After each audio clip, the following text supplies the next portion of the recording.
আমরা সকলে ধর্মের বিষয়ে কথা বলি, কখনো নিজের ধর্মের বিষয়, আর কখনো অন্যের ধর্মের বিষয়।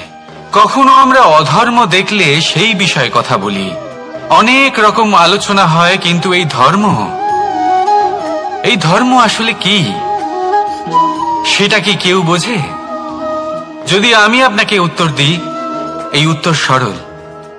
ধর্ম হলো তাই যা মানুষকে অন্য মানুষের সাথে, সমস্ত বিশ্ব সংসারের সাথে আনন্দ সহকারে বাঁচতে শেখায়। সেই জন্য আপনি যদি কখনো কোনো ধর্মীয় স্থানে যান, সেই ধর্মীয় স্থানে গিয়ে আপনার শান্তির অনুভূতি হয়, তাই না? কিন্তু দেখুন, ধর্মের জ্ঞান থাকলেই সেই মানুষ ধর্মের পথে চলতে পারবে এমন কোনো কথা নেই। অনেক সময় সম্পর্কে যখন সংঘর্ষ বেড়ে যায়, তখন ইচ্ছের জন্ম হয়, ক্রোধের জন্ম হয়, অহংকারের জন্ম হয়, আর তারপর বিনাশ হয়ে যায় এই ধর্মের। সেই জন্য দ্বিতীয় সবথেকে গুরুত্বপূর্ণ গুণ যা আমার সারথীর মধ্যে থাকা উচিত, তা হলো ধর্মবীর হওয়া। এবার দেখতে হবে সেটা এই যে কে হবে সেই ব্যক্তি যিনি এই স্বয়ম্বরে নিজের ধর্মে অটল থাকবেন। কারণ সেই ব্যক্তি এই সংসার থেকে সরে এসে ধর্মের পুনঃস্থাপনের এই মহাকার্যে আমার সারথী হতে পারবেন। তাহলে আসুন আমার সাথে ভালোবেসে বলুন, রাধা রাধা।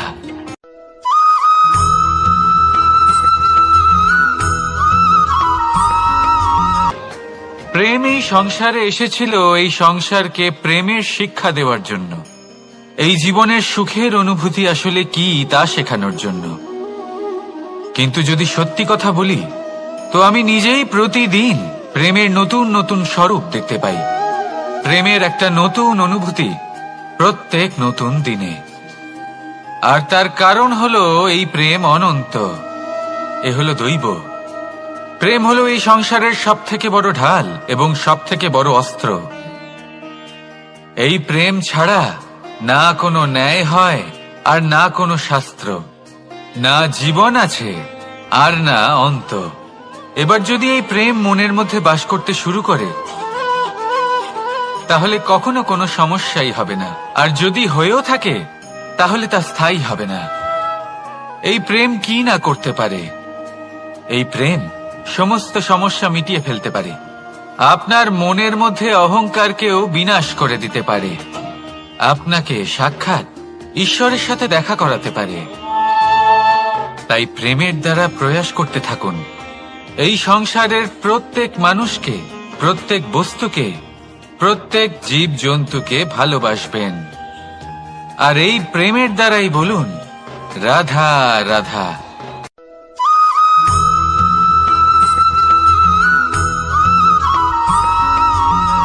আপনি ওই কথাটা নিশ্চয়ই শুনেছেন, যখন ভগবান একটা দরজা বন্ধ করেন, তখন অন্যদিকে অনেক দরজা খুলে দেন। এবার এই দরজা, এই সমস্ত পথ আমরা দেখতে পাই না, অনেক সময় আমরা বুঝতে পারি না, হারিয়ে যায় সব। কখনো কখনো মনে হয় যে এই কথাটাই মিথ্যে, কিন্তু আসলে তা তো নয়। তাহলে হারিয়ে যায় কেন? কারণ আমরা সময় নষ্ট করি এই দরজার দিকে তাকিয়ে থেকে, ভাবি এই বুঝি দরজা খুলবে, এবার দরজা খুলবে। অপেক্ষা করতে করতে আমরা অনেক সময় নষ্ট করে ফেলি। এত সময় নষ্ট করি যে আমরা দেখতে পাই না, খুঁজে পাই না সেই সমস্ত দরজা আর পথ যা আমাদের জন্য খোলা রয়েছে। যদি খুঁজেই না পাই, তাহলে তা ব্যবহার করব কি করে? মনে রাখুন, ভগবান সবসময় আমাদের সাথে রয়েছেন, আমাদের সাহায্য করছেন। এই পথ সব সময় আছে, সর্বত্র আছে। দরকার রয়েছে শুধুমাত্র দৃষ্টির, দৃষ্টিভঙ্গি এবং ভাবনার।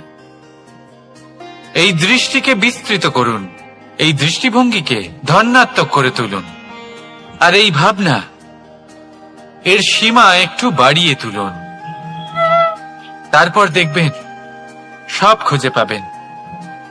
আসলে কি, এই যে ঈশ্বর, এই যে পরমাত্মা, তা আমাদের সাথে রয়েছে, আমাদের মনের মধ্যে রয়েছে। যিনি তাকে মন থেকে চাইবেন তিনি তাকে মনের মধ্যে অবশ্যই খুঁজে পাবেন। যদি উনি মন থেকে চান পথ খুঁজে পেতে, তাহলে তিনি অবশ্যই পথ খুঁজে পাবেন। তাহলে আসুন আমার সাথে ভালোবেসে বলুন, রাধা রাধা।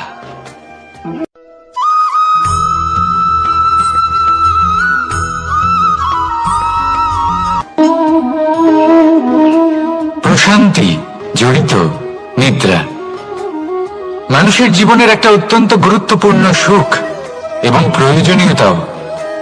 দেখতে গেলে এই সংসারের প্রত্যেক পশু পাখি, প্রত্যেক জীব অবশ্যই নিদ্রা প্রাপ্ত করেন, কিন্তু মানুষ, যার মধ্যে বিচার বিবেচনা করার শক্তি অন্যদের থেকে অনেক বেশি, তার কিন্তু ঘুমের কিছু সমস্যা অবশ্যই হয়। কি বলেন, তাই তো? এবার এর কারণ কি? চিন্তা। এবার চিন্তা আমাদের সবার জীবনে আছে। আমরা সকলে জানি যে চিন্তা কখনো আমাদের সাহায্য করে না, তাও আমাদের জীবনে আছে। কেন? চিন্তার মাধ্যমে কি কখনো কোনো সমস্যার সমাধান হয়েছে? অর্ধেক চিন্তা করলে কি অর্থ লাভ হয়? ভবিষ্যতের চিন্তা করলে কি ভবিষ্যৎ ঠিক হয়ে যায়? স্বাস্থ্যের চিন্তা করলে কি স্বাস্থ্য নিজে থেকেই ঠিক হয়? হয় না। তাহলে এই সব কিছু থেকে আমাদের একটা ছোট্ট শিক্ষা অবশ্যই লাভ করা উচিত। আপনিও আপনার কাঁধ থেকে চিন্তার এই বোঝা নামিয়ে ফেলুন। আর ইচ্ছে, এই সব ইচ্ছে একত্রিত হয়ে আমাদের মনে চিন্তা উৎপন্ন করে। তাই এই চিন্তাগুলিকে ত্যাগ করুন। প্রকৃতির প্রেমের উপর বিশ্বাস রাখুন। মনে রাখবেন, যিনি চিন্তা মুক্ত হবেন তিনি চিতা মুক্ত হবেন। সুখের নিদ্রা প্রাপ্ত করুন, আর নিদ্রায় যাবার আগে আমার সাথে ভালোবেসে বলুন, রাধা রাধা।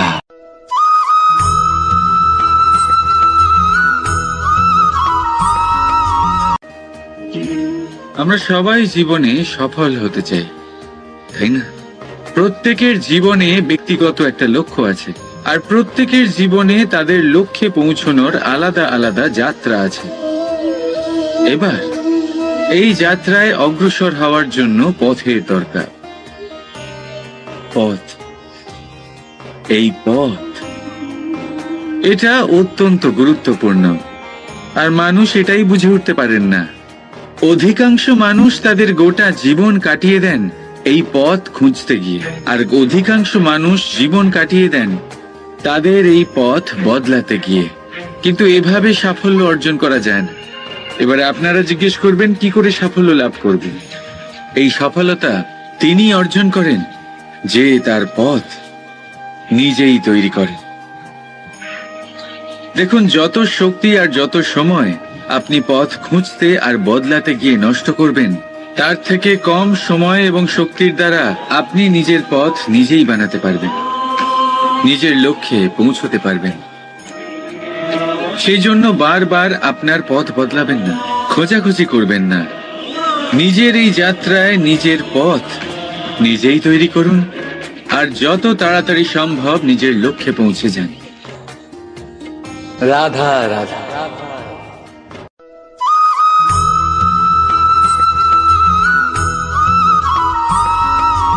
আর নিদ্রায় যাবার আগে আমার সাথে ভালোবেসে বলুন, রাধা রাধা। মহাদেব, সেই দেবতা যিনি মহান, যাকে দেবতাদের দেবতা বলা হয়, যিনি হলেন আমার আরাধ্য। কখনো আপনার মনে এই প্রশ্ন এসেছে যে শিবকেই কেন মহাদেব বলা হয়, অন্য কোনো দেবতাকে কেন বলা হয় না? সেই কারণ মহাদেবের মধ্যে, ওনার মধ্যে এমন এক বিশেষ গুণ রয়েছে যা অন্য কারণ নেই। তা হলো নিঃস্বার্থ হয়ে মানুষের সেবা করা। যদি প্রয়োজন পড়ে, যদি সৃষ্টির পথে বিনাশের কালো মেঘ ছেয়ে থাকে, তখন নিজের প্রাণের চিন্তা না করে হলাহল পান করার জন্য প্রস্তুত থাকেন মহাদেব। আর এই অদ্বিতীয় ত্যাগের জন্যই শিবকে মহাদেব বলে ডাকা হয়। এবার যদি কোনো মানুষও নিঃস্বার্থ ভাবনার দ্বারা নিজেকে অর্পণ করে দেয় এই জগতের কল্যাণের জন্য, মানুষের সেবার জন্য, তাহলে তিনিও মহাপুরুষ মহামানব হতে পারেন। যদি কেউ অভুক্ত থাকেন তাহলে নিজের থালা থেকে অর্ধেক খাবার তাকে দিয়ে দিন। যদি কেউ অসুস্থ হন তাহলে তাকে সেবা করার, চিকিৎসা করার চেষ্টা করুন। এই জীবন শুধু নিজের জন্য নয়, অন্যদের প্রতি, সমস্ত সংসারের প্রতি উৎসর্গ করুন। যদি এইসব মানুষ শিখে যান তাহলে তিনি মহাদেবের পথে অগ্রসর হতে পারেন। যদি মানুষ নিঃস্বার্থ ভাবনার দ্বারা এই সংসারের সেবা করতে শিখে যান তাহলে তিনি নিশ্চিত রূপে মহামানব অবশ্যই হতে পারবেন। আসুন আমার সাথে ভালোবেসে বলুন, রাধা রাধা।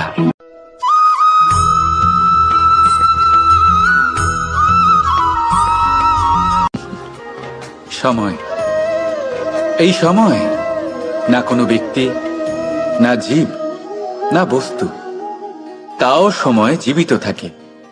এই সময়ে না জল, না অগ্নি, আর না বায়ু, কিন্তু তাও আমাদের জীবনের আধার। এই সময় দেখতে গেলে মানুষ এই সময়ের হাতের খেলনা।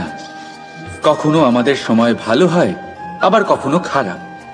কেউ সময় আসার প্রতীক্ষা করে, আবার কেউ সময় যাওয়ার প্রতীক্ষা করে, কিন্তু এই সময় কারোর হাতে ধরা দেয় না। এই সময় যা কেউ দেখতে পায় না, এটা সবাইকে সবকিছু দেখিয়ে যায়। দেখিয়ে যায় যে আপনকে আর পরকে, আমাদের শুভাকাঙ্ক্ষীকে আর ক্ষতিকে চায়, আমাদের মিত্রকে আর আমাদের শত্রুকে। এই সময় আপনাকে দেখায় যে আপনি কতটা শক্তিশালী, সেই সময় আপনাকে দেখিয়ে যাবে আপনি কতটা দুর্বল। এই সময় সব কিছু দেখিয়ে যায়।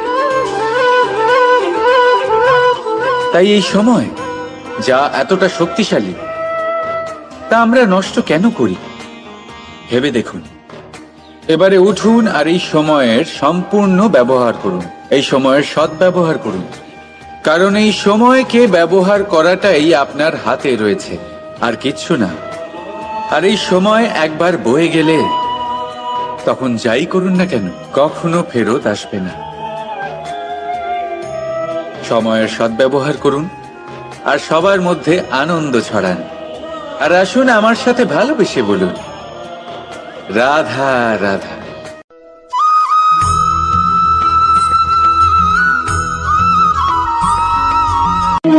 স্বর্ণ, হিরে, মুক্ত, মানিক, এই সব কিছুকে আগে পাথর বলা হতো। তাহলে এমন কি হলো যে এদের রত্ন বলা হয়?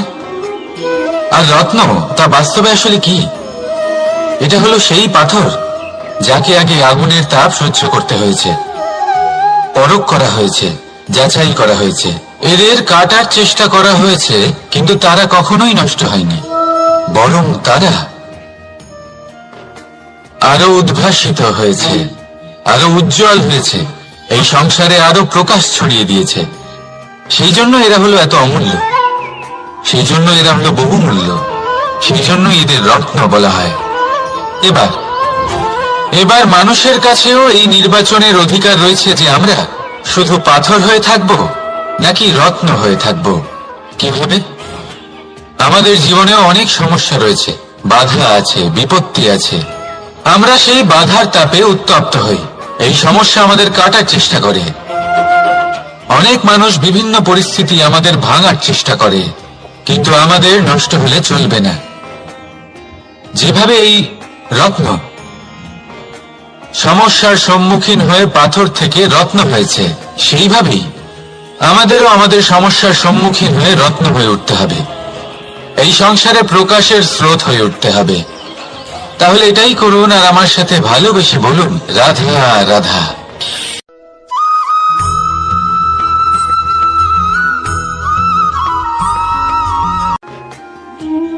মানুষ জন্ম নেয়, আর জন্ম নিলেই তার জীবনযাত্রা শুরু হয়ে যায়। তারপর সে পরিশ্রম করে, লড়াই করে, আর সে তার ফল অবশ্যই পায়। সেই নিজের জীবনযাত্রা নিজেই সাজায়। তার জীবনে ভয় ততক্ষণ প্রবেশ করে না যতক্ষণ না সে জীবনে কিছু অর্জন করে। একবার সে কিছু পেয়ে গেলে তারপরে সেটা হারিয়ে যাওয়ার ভয় মনের মধ্যে জন্ম নেয়। তারপর সে ভাগ্য, জ্যোতিষ, ভবিষ্যৎ এই সব দেখতে ব্যস্ত হয়ে পড়ে। আমি আপনাকে একটা প্রশ্ন করছি, আপনি যখন এই সংসারে এসেছিলেন কি নিয়ে এসেছিলেন যে আপনি হারাবেন? কিছুই না। আপনার বশে আপনার জীবনের সেই মুহূর্তই আছে যা আপনার হাতে আছে, অন্য কিছুই নয়। আপনার হাতে আছে আপনার কর্ম। যে জীবনে দুর্ভাগ্যে হতাশ হয় না, যে অসফলতার জন্য ভেঙে পড়ে না, সেই এই জীবনে বিজয়ী হয়। বলুন, যখন আপনার জীবনে কিছুই ছিল না, কি করেছিলেন? পরিশ্রম করেছিলেন, লড়াই করেছিলেন, আর সেই সব কিছু পেয়েছেন যা পেতে চেয়েছিলেন। তাহলে আজ সব পাওয়ার পর ভয় কিসের? সেই সব জিনিস কি আপনাকে পরিশ্রম করার থেকে আটকায়? না। সেই জন্য নিজের হাতের রেখায় কখনো নিজের পথ খুঁজবেন না, কারণ এই সংসারে যাদের হাতই নেই তারাও নিশ্চিতভাবে তাদের নিজের পথ নিজেই বানিয়ে নেয়। তাহলে আপনার কি নিয়ে চিন্তা? রাধা রাধা।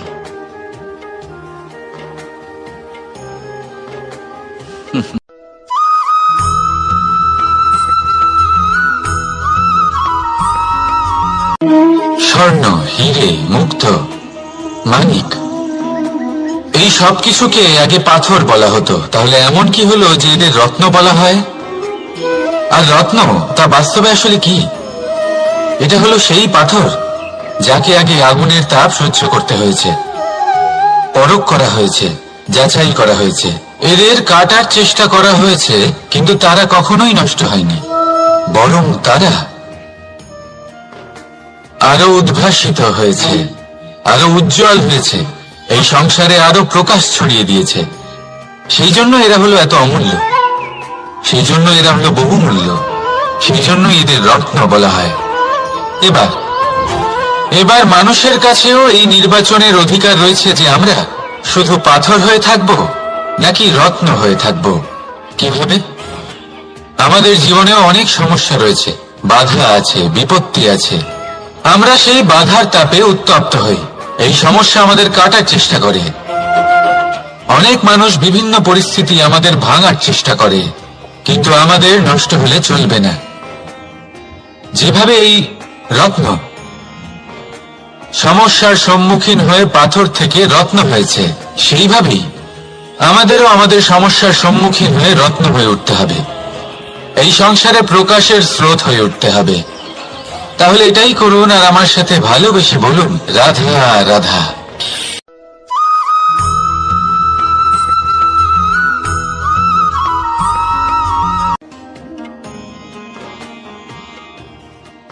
লোকে আমাকে সবসময় জিজ্ঞেস করে যে কানাই, এখন তুমি বড় হয়ে গেছো, এই বাচ্চাদের সাথে থেকে তুমি সবসময় দুষ্টুমি করো কেন? তুমি বড় হয়ে গেছো, বড়দের মতো থাকো। বেশিরভাগ লোকে এটা বুঝতে পারে না, ভাবে উনি তো ভগবান, ভগবানের মতো গম্ভীর নয় কেন? এবারে আমি কি করে বোঝাবো সবাইকে যে আমার ভগবান হওয়ার পিছনে যে সবচেয়ে বড় রহস্য তা হলো এই বাচ্চারাই। আমার শক্তি কোথা থেকে আসে? সমস্ত সমস্যার সমাধান করার শক্তি এই বাচ্চাদের থেকেই তো আসে। জীবনে বাঁচার শক্তি, সংসারকে প্রেম শেখাবার শক্তি এই বাচ্চাদের থেকেই আসে। কারণ বাচ্চাদের থেকে বড় কোনো ভগবান হয় না। এবারে দেখুন না, পুরাণ আর বেদের কোনো জ্ঞান নেই ওদের, কিন্তু খুব ভালোভাবেই জানে যে একজন উদাস ব্যক্তির মন কি করে ভোলানো যায়, কি করে তাকে আনন্দ দেওয়া যায়। আর এই এক বিশাল ব্যাপার, কোনো ন্যায় কোনো নীতির জ্ঞান নেই ওদের, কোনো ভেদাভেদ করতে জানে না। কিন্তু এটা অবশ্যই জানে একজন একা অজানা ব্যক্তিকে নিজের দলের সদস্য কি করে বানাতে হয়, কি করে তাকে আপন করতে হয়। আর এক বড় ব্যাপার, এই বাচ্চাদের থেকে অনেক কিছু শেখার আছে। তাই আপনারাও নিজেদের জীবনে গম্ভীর হওয়ার চেষ্টা কখনোই করবেন না।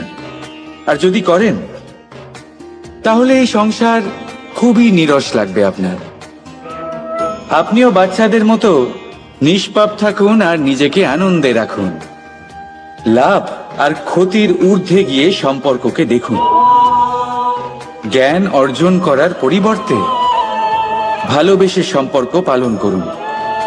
আপনি নিজেই বুঝে যাবেন যে এই সংসার কতটা সুন্দর। রাধা রাধা।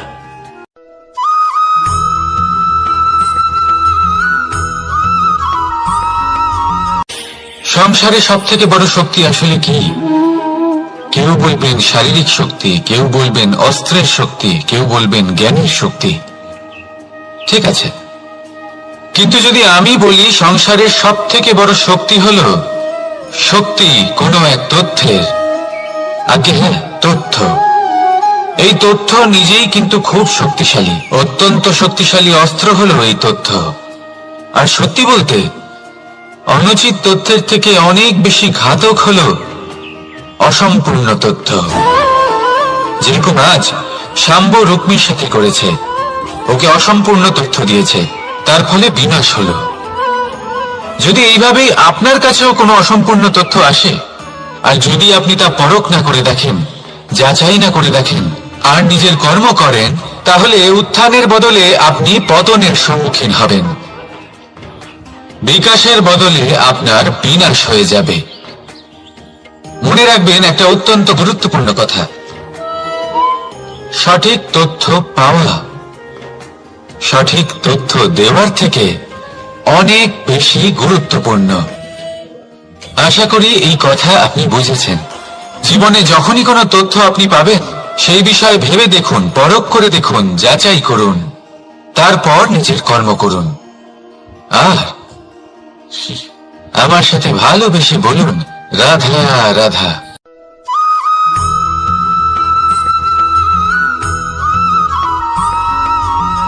সময় বড়ই অদ্ভুত, এই সময়, তাই না?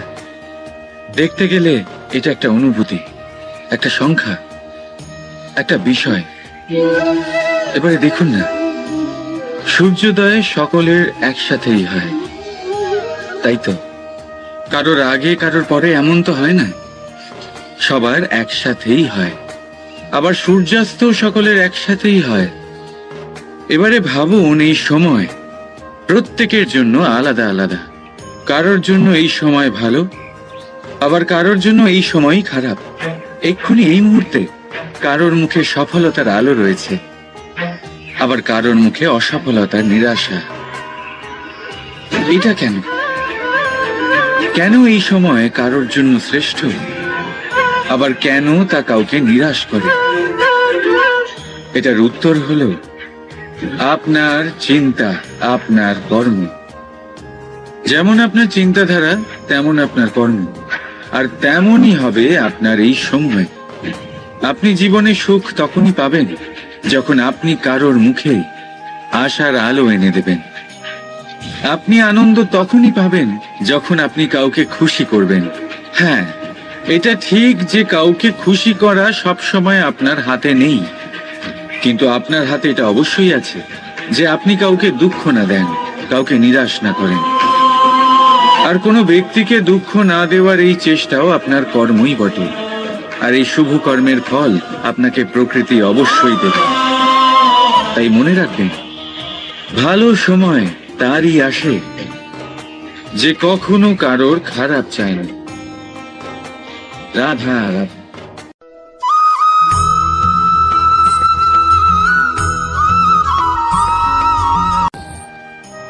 ধর্ম এবং প্রেম, এই দুই হলো একই মুদ্রার দুই পিঠ।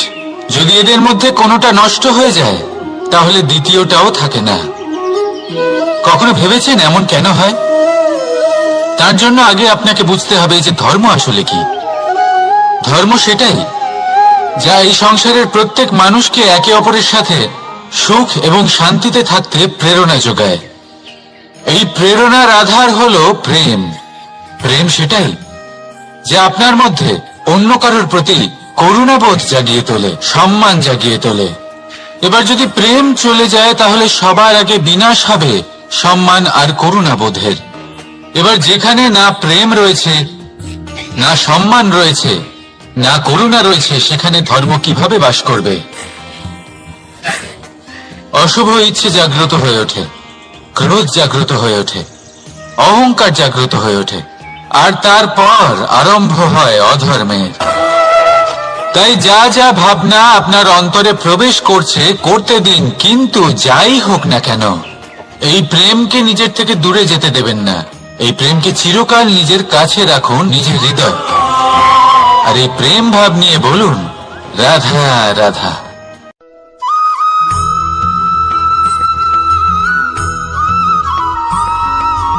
লোকে বলে মানুষ নিজের ভবিষ্যৎ জন্ম থেকেই লিখিয়ে আনে, অর্থাৎ এখানে এই কপালে। ভাগ্য দেবতা আমাদের সমস্ত উত্থান, সমস্ত পতনের হিসেব সবটা লিখে দেন। কিন্তু কপালে কেন, পায়ে নয় কেন? যদি পায়ে লেখা হয় তাহলে আমরা পড়তে পারবো, যদি কপালে লেখা হয় আমরা ছাড়া বাকি সবাই পড়তে পারবে। এবারে আমাদের কপাল এখানে তাই প্রতিফলিত হয় যা আমাদের মস্তিষ্কে আছে, আর মস্তিষ্কে থাকে আমাদের ভাবনা। তাই এই ভাবনার ধনাত্মক হওয়া অত্যন্ত জরুরি। এতে বিকাশের জন্য স্থান রাখুন, এতে সবাইকে একসাথে নিয়ে চলার ভাবনা রাখুন, আর বিশ্বাস করুন আপনার মস্তিষ্কের এই ভাবনা সাফল্য রূপে আপনার কপালে অবশ্যই লিখিত হবে। কারণ আপনার ভাবনাই সত্য হয়ে আপনার জীবনে আসে। রাধা রাধা।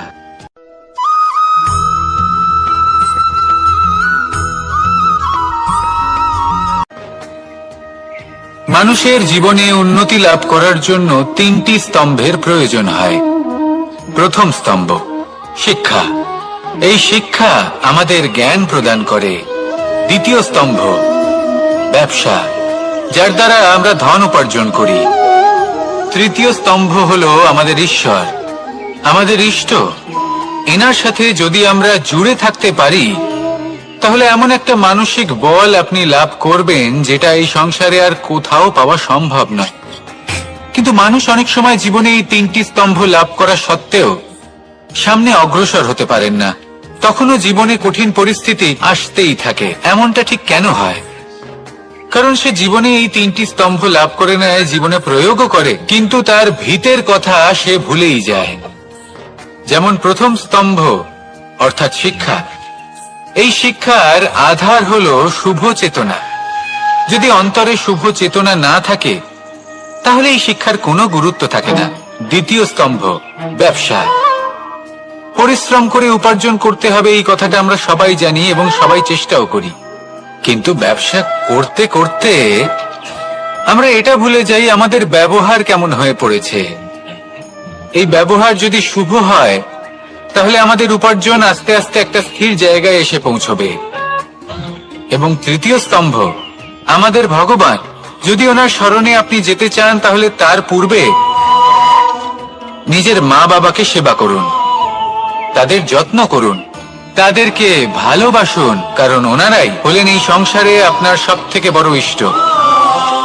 তাহলে তিন স্তম্ভের সাথে সাথে তাদের আধারকেও নিজের জীবনে প্রাধান্য দিন। কোনো সমস্যা আসবে না, জীবনে একের পর এক উন্নতি করবেন এবং এই মন প্রসন্ন হয়ে বলবে রাধা রাধা।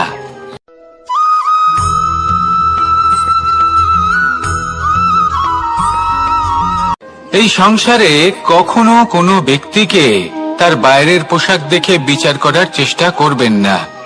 এটা খুব বড় ভুল করবেন। যেমন আমরা জীবনে অনেক সময় এমন করি, ধরুন কোথাও একটা গাছ দেখলাম, খুব বিশাল আকারের একটা গাছ, যেটা মাটির থেকে অনেক উঁচুতে পৌঁছে গেছে, যার বিশাল শাখা আছে। সেগুলো দেখে আমরা ভাবি যে এই গাছে হয়তো কত সুস্বাদু ফল আছে। আমরা সেই গাছের পরিচর্যা করতে থাকি। আবার অন্যদিকে হলো একটি তৃণ, যেটা মাটি থেকে কিছুটা উঁচুতে পৌঁছেছে, কিন্তু সেই তৃণর নিচে, মাটির নিচে অত্যন্ত সুস্বাদু ফল বা সবজি জন্ম নেয়, যা আমাদের স্বাস্থ্যের পক্ষে অত্যন্ত উপকারী। সেই জন্য কখনো আবরণ দেখে কাউকে বিচার করতে চেষ্টা করবেন না। তার বদলে এটা বোঝার চেষ্টা করুন যে আপনার সামনে যে ব্যক্তি আছে বা বস্তু আছে তার বিশেষত্ব কি। যদি এই বিশেষত্ব বোঝার ক্ষমতা আপনি অর্জন করেন, যদি এই শিল্প আপনি নিজের ভেতরে জাগ্রত করেন, তাহলে এই সংসারে বিশেষত্ব কি সেটা আপনি জানতে পারবেন। আর এই সমস্ত খেলা দৃষ্টি থেকে নয়, দৃষ্টিভঙ্গি থেকে জন্ম নেয়। দৃষ্টিভঙ্গি সবসময় শুভ রাখুন আর আমার সাথে ভালোবেসে বলুন, রাধা রাধা।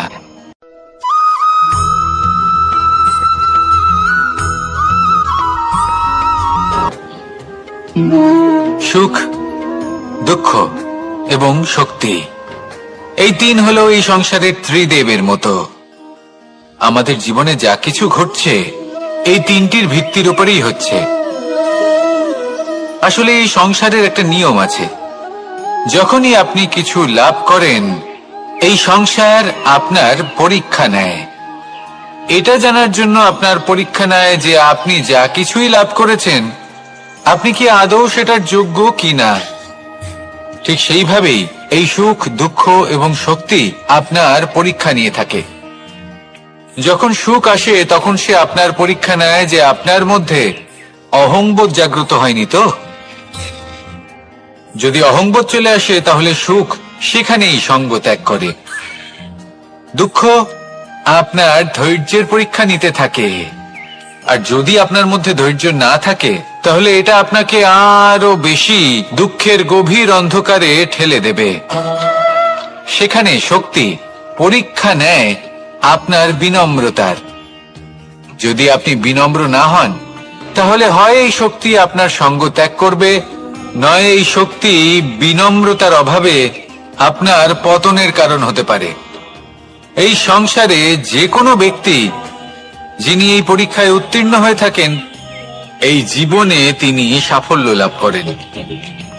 আসুন আমার সাথে ভালোবেসে বলুন, রাধা রাধা।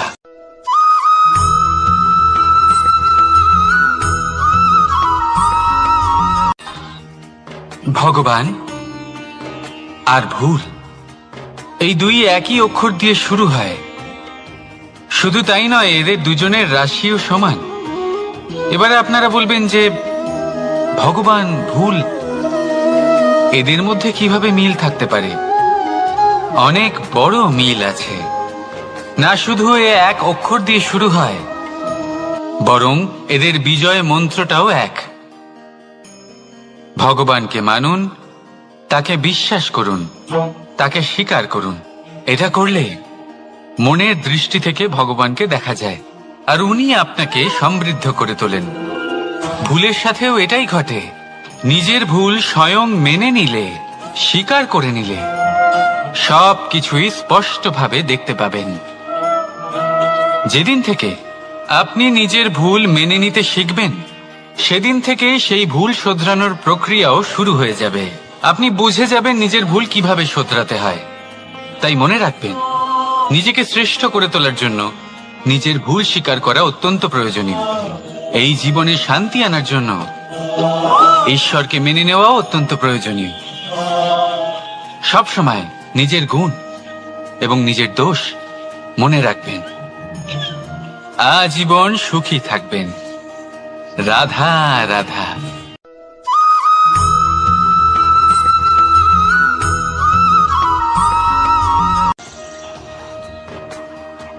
ভয়ের সাথে আমরা সবাই পরিচিত, কষ্ট আমরা সবাই পেয়েছি। কখনো কখনো আমরা অসুস্থ হয়ে পড়ি, আর এমন সময় হলে মাতার মমতা, কখনো বাবার স্নেহ, কখনো বন্ধুদের পাশে থাকার অনুভূতি আমাদের রোগ নিরাময়ে সাহায্য করে। কখনো যদি আমরা নিরাশ হয়ে পড়ি, তখন যদি আমাদের কোনো আপনজন আমাদের দুটো ভালো কথা বলে, তখন আমাদের মনোবল বেড়ে যায়। ঠিক তেমন সংসারের এই রঙ্গমঞ্চে যদি আপনি পীড়িত অনুভব করেন, কিছু শুভ কথা আলোচনা করুন, কিছু স্তুতি গান করুন, কিছু মুহূর্তের জন্য হলেও নিজের ইষ্টদেবের কথা স্মরণ করুন আর প্রার্থনা করুন। সাহস বাড়বে, শক্তিও বৃদ্ধি পাবে, এবং সামনে এগিয়ে চলার পথও দেখতে পাবেন। তখন এই মন প্রসন্ন হয়ে বলবে, রাধা রাধা। এই সংসারে সব থেকে বেশি কোমল বস্তু হলো রেশম। এই রেশম এতটাই কোমল হয় যে এর পুরো একটা থান শুধুমাত্র একটা হাতে ধরা সম্ভব। কখনো ভেবে দেখেছেন এই রেশম কিভাবে হয়? একটি কীট তার লালার দ্বারা উৎপন্ন হয়। এই কীট সেই রেশমকে পাক দিতে থাকে, পাক দিতেই থাকে আর আস্তে আস্তে তার মধ্যেই জড়িয়ে পড়ে। শেষে ওর এই সুন্দর অমূল্য সৃষ্টি রেশমের এই সুতো তার নির্মাণ কার্য পূর্ণ হয়, কিন্তু তাতেই ও নিজে বন্দী হয়ে যায়। নিজেরই মায়াজালের এই বন্দী গৃহে নিজেই ফেঁসে যায়। এবার এই সুতোকে ব্যবহারযোগ্য করে তোলার জন্য এই কীটগুলিকে এই কবচের সাথেই ফুটন্ত জলে ফেলে দেওয়া হয়। এই সংসারে যদি আমাদের স্বপ্ন এই সংসারের দুঃখ হরণ করার জন্য, এই সংসারে সুখ বিতরণ করার জন্য হয়, তবেই আমাদের প্রগতি সম্ভব। যদি আমাদের এই স্বপ্ন শুধুই আমাদের এবং আমাদের স্বার্থ সিদ্ধির জন্য হয়, তাহলে এই স্বপ্ন আমাদের অন্ধ করে দেবে, আমাদের অন্ধকারের পথে নিয়ে যাবে, আর আমরাও সেই কীটের মতো হয়ে যাব। নিজেদেরই মায়াজালে আমরা নিজেই ফেঁসে যাব, আর শেষে আমরা যদি কিছু লাভ করি তা হবে একাকিত্ব, অন্ধকারময় মৃত্যু। তাই স্বপ্ন অবশ্যই দেখুন, কিন্তু এমনভাবে স্বপ্ন দেখবেন না যে তার এই বন্দিগৃহে আপনি নিজেই ফেঁসে গেলেন। স্বপ্ন দেখুন পরোপকারে।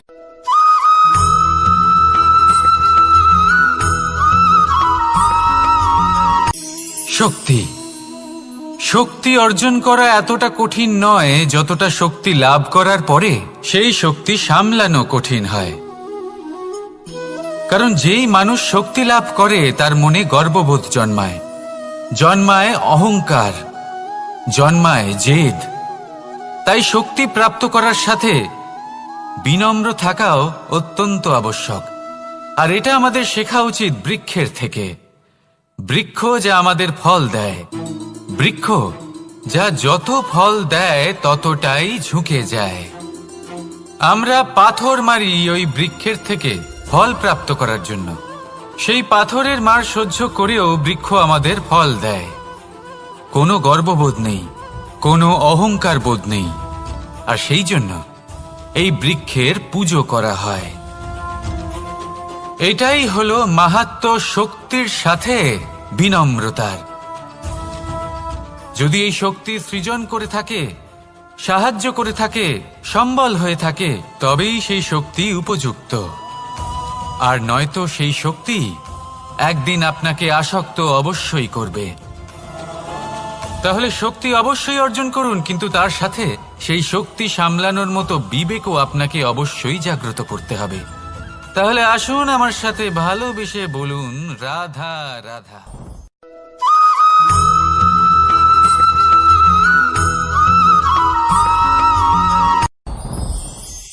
সাথী সাথী এই শব্দটির ব্যাখ্যা কে কিভাবে করে? মিত্র, সখা, বন্ধু। কিন্তু অর্থ একটাই, তিনি যিনি আপনার সঙ্গী হন আর তিনি যার সাথী আপনি হন। এবার সব থেকে বড় প্রশ্ন হলো এটাই যে তিনি কে হতে পারেন যাকে আপনি আপনার সাথী বলে মেনে নিতে পারেন, নিজের সখা, নিজের মিত্র, নিজের বন্ধু মেনে নিতে পারেন। আপনার সাথী হলেন তিনি যিনি দুঃখের সময় আপনার পাশে থাকবেন, আপনার হাত ধরে থাকবেন। আপনার সাথী হলেন তিনি যার হাত আপনি নিজের সুখের দিনে ধরে থাকবেন।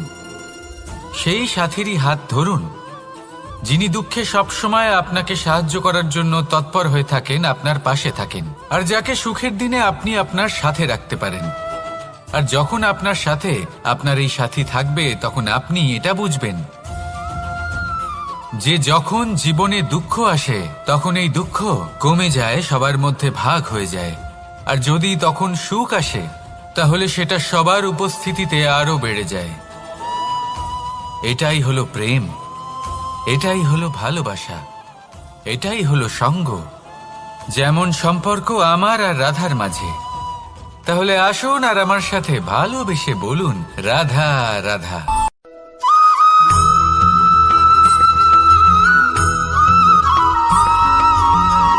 জীবন কিসের উপর নির্ভরশীল? ধনের ওপর। বৈভবের অনুভব যদি আপনি করতে চান তাহলে তা পাবেন শুধু একতার দ্বারা, সংগঠনের দ্বারা। যদি আপনাকে উদাহরণ দিই, নিজের এই হাতটাকে দেখুন, 5টা আঙুল রয়েছে। কোনো একটা বস্তুকে নিজের একটা আঙুল দ্বারা তুলে ধরার চেষ্টা করে দেখুন, বড়ই কষ্ট হবে। তখন আপনি বুঝতে পারবেন যখন এই 5টি আঙুল একত্রিত হয় তখন কোনো কাজ কতটা সহজ হতে পারে। এটাই হলো শক্তি একতার। সব থেকে ভালো উদাহরণ যদি আপনাকে দিই তাহলে বাঁশি। এই বাঁশি থেকে অত্যন্ত মধুর সুর নির্গত হয় যা সবার মন প্রসন্ন করে দেয়। এই কথা সত্যি, কিন্তু এই বাঁশি আমি একটা বা দুটো আঙুল দিয়ে বাজাতে পারবো না। আমাকে প্রত্যেকটা আঙুল ব্যবহার করতেই হবে, তবেই এর থেকে মধুর সুর নির্গত হবে যা সকলকে প্রসন্ন করবে, ঠিক কিনা? ঠিক এইভাবেই যদি আপনি চান যে আপনার জীবনরূপী বাঁশি থেকেও মধুর সুর নির্গত হোক বা সবার মনকে প্রসন্ন করে তুলুক, তাহলে আপনাকেও জীবনে একতা নিয়ে আসতেই হবে। আপনি একাও কর্ম করতে পারেন, পথ চলতেও পারেন, সামনেও এগোতে পারেন, সাফল্যও লাভ করতে পারেন।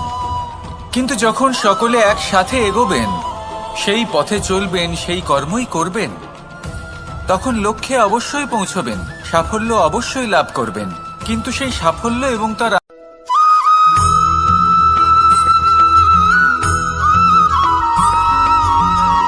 পুরুষার্থ। শাস্ত্রে 4 ধরনের পুরুষার্থের কথা বলা হয়েছে। প্রথম হলো ধর্ম। আপনি কি জানেন এই ধর্ম আসলে কি? আপনার কি মনে হয় ধর্ম আসলে কি? কোনো বিশেষ ঈশ্বরকে মানাই কি ধর্ম বলা হয়? নাকি কোনো বিশেষ রীতি পালন করাই হলো ধর্ম? নাকি কোনো বিশেষ সাহিত্যকে সর্বশ্রেষ্ঠ মনে করাই হলো ধর্ম? না, ধর্ম হলো সেটা যাকে ধারণ করা যেতে পারে। আর ধারণ শুধু সেটাই করা যায় যা পবিত্র। পবিত্র শুধু তাকেই বলা হয় যা নিঃস্বার্থ, যার মধ্যে শাসন করার কোনো ইচ্ছে নেই, যা সরলভাবেই প্রবাহমান, জল এবং বায়ুর মতো। যখন কোনো ব্যক্তি ধর্মকে ধারণ করেন এবং সেই ধর্ম সেই ব্যক্তিকে রক্ষা করে, তখন তাকে ধর্ম বলা হয়। ধর্ম যা রক্ষা করে অহংকার থেকে, খারাপ চিন্তার হাত থেকে। সেই জন্য পুরুষার্থ গড়ে তোলার আগে, ধর্ম পালন করার আগে ধর্মের প্রকৃত অর্থ কি সেটা বুঝে নিন। এটা জেনে রাখুন যে সমস্ত ধর্মের আধার, সমস্ত ধর্মের ভিত শুধুমাত্র ভালোবাসা। আসুন আর এই ভালোবাসার সাথেই বলুন রাধা রাধা।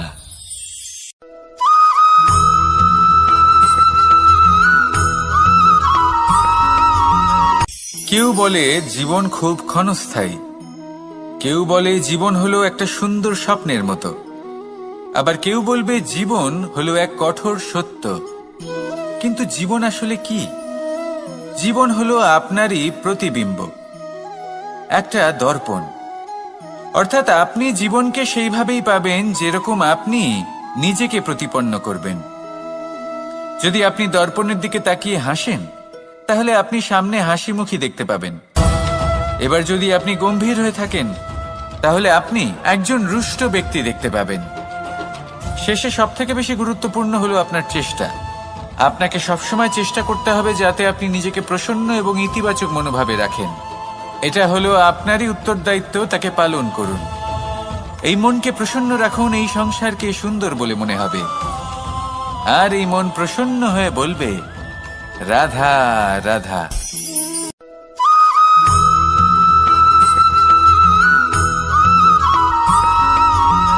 এই সংসারে প্রত্যেক মানুষ এটাই চান যে তিনি যেন ধনবান হন, আর্থিক অবস্থা তার ভালো থাকে, ওনার বাড়িতে লক্ষ্মীর আগমন হয়।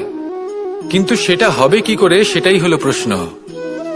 কেউ বলেন যে যদি পরিশ্রম করো তাহলে ধন অর্জন সম্ভব, কেউ বলেন যে যদি বিদ্যা লাভ হয় তবেই ধন অর্জন সম্ভব, কেউ বলেন যে যদি বলশালী হও তবেই সম্পন্ন থাকবে।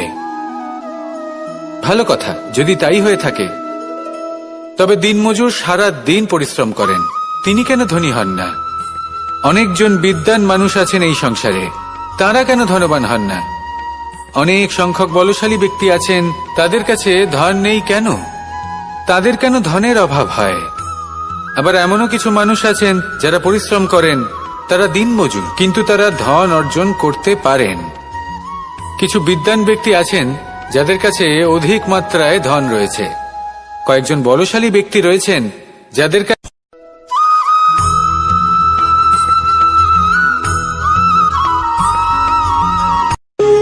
যখন মানুষের মৃত্যু হয় তখন কি হয়? অনেক সংখ্যক মানুষ শোক পালন করতে চলে আসেন। যে ব্যক্তি মৃত্যু লাভ করেছেন তার অনেক বস্তু থাকে যেগুলো তার প্রিয়, যেগুলো তিনি ব্যবহার করেছেন। তার শয্যা, তার বস্ত্র, তার আভূষণ সবকিছু তার থেকে বিচ্ছিন্ন করা হয় এবং খালি হাতে তাকে শ্মশানের উদ্দেশ্যে রওনা করা হয়।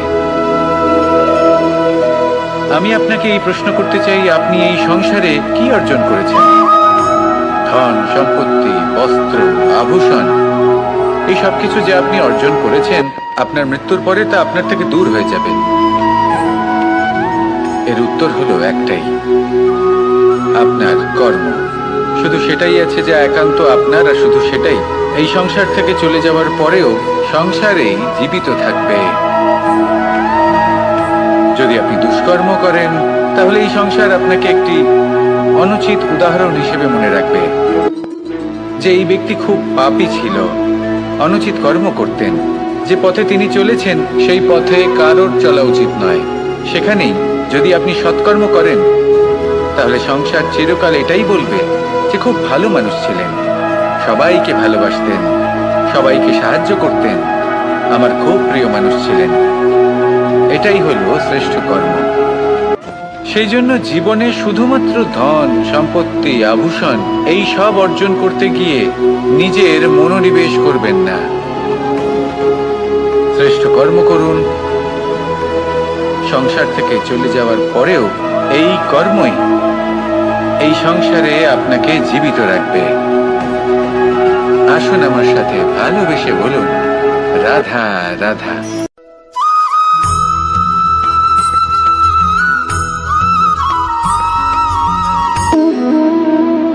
সম্পর্ক হলো আমাদের জীবনের একটি আধার। কিছু সম্পর্ক এমন যা আমরা জন্মসূত্রে লাভ করি, যেমন পরিবার, মা বাবা। কিছু সম্পর্ক আছে যা আমরা জীবনে অর্জন করে থাকি, তা সে প্রেমের হোক, স্নেহের হোক বা বন্ধুত্বের। এই সকল সম্পর্ক লাভ করার বা গড়ে তোলার 5টি ধাপ রয়েছে। প্রথম ধাপ, কোনো ব্যক্তির সাথে আলাপ হওয়া, তার সাথে কথা বলা বা তাকে দেখা। দ্বিতীয় ধাপ, সে ব্যক্তিকে আমাদের ভালো লাগা। তৃতীয় ধাপ, আমাদের এটা চাইতে শুরু করা যে জীবনে এই ব্যক্তি যেন আমাদের বন্ধু হন, আমাদের জীবনে থাকেন, বা আমাদের কাউকে ভালোবেসে ফেলা আর এটা আমাদের ভাবা বা চাওয়া যে সেই ব্যক্তি যেন আজীবন আমার সাথে থাকেন, আমার জীবনে আমার সাথী হয়ে।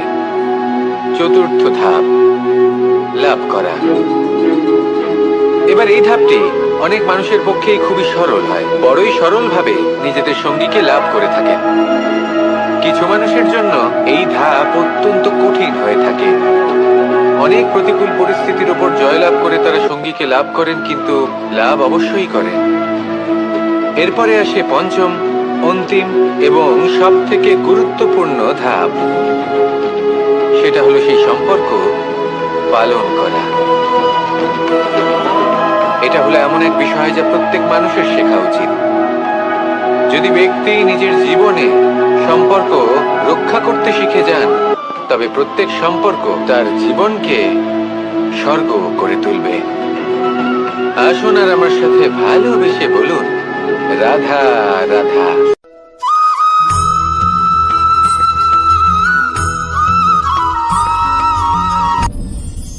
আপনি কি কখনো কোনো জলের ধারা দেখেছেন? তার সামনে যতই মাটি থাকুক না কেন, যতই কাদা থাকুক না কেন, যখন এই জলের ধারা বইতে আরম্ভ করে দেয়, তাহলে নিজের মনের, নিজের ভাবনার, নিজের জীবনের যত অনাবশ্যক তত্ত্ব আছে, অনুপযোগী অংশ রয়েছে, অর্থাৎ অপরিষ্কার অংশ রয়েছে তা নিজে থেকেই নির্মল হয়ে উঠবে। আর যেরকম জলের ধারা কখনো থেমে থাকে না, সব সময় বয়ে চলে, সেইভাবে আপনিও কখনোই থামবেন না। সবসময় বয়ে চলুন, এগোতে থাকুন।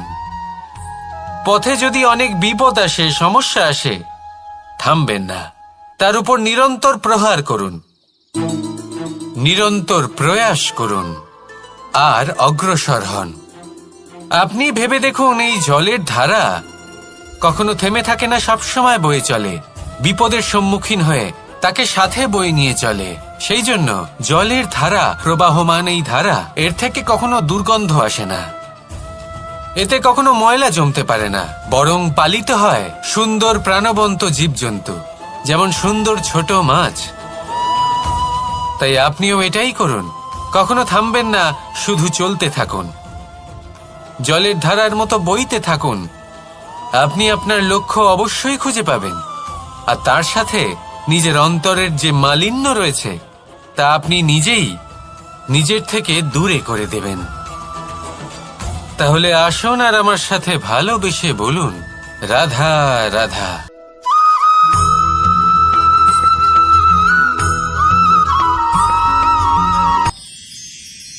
মানুষ তার জীবনে দুই ধরনের পরিস্থিতিকে খুব ভয় পায়। এক, কোনো কারণবশত কারোর সামনে নত হওয়া। দুই, কোনো কারণে নিজের চরিত্র থেকে, নিজের মূল্যবোধ থেকে বিচ্যুত হওয়া। এবার কেন হয় এরকম যে কথায় কথায় কারোর সামনে নত হতে হয়?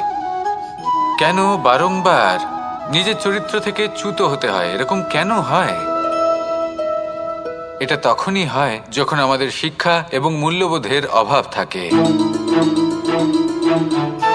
যদি মানুষের মধ্যে প্রকৃত শিক্ষা থাকে, তাহলে এই সংসারে কোনো সময় এবং কারোর সামনেই নত হওয়ার কোনো প্রয়োজন নেই। যদি মানুষের মধ্যে মূল্যবোধ থাকে, তাহলে তাকে নিজের মূল্যবোধ বা চরিত্র থেকে বিচ্যুত হতে হয় না, তা সে যাই হয়ে যাক না কেন। কোনো বালককে যদি জন্ম থেকেই সুশিক্ষার অধিকারী করা হয়, শিক্ষিত করা হয়, মূল্যবোধের অধিকারী করা হয়, তবে সে এই সংসারে এমন কর্ম করবে যাতে সে নিজেকে, নিজের পরিবারকে, সমগ্র সমাজকে গর্বিত করতে পারে। শিক্ষা লাভ করুন, মূল্যবোধ লাভ করুন এবং আমার সাথে ভালোবেসে বলুন, রাধা রাধা।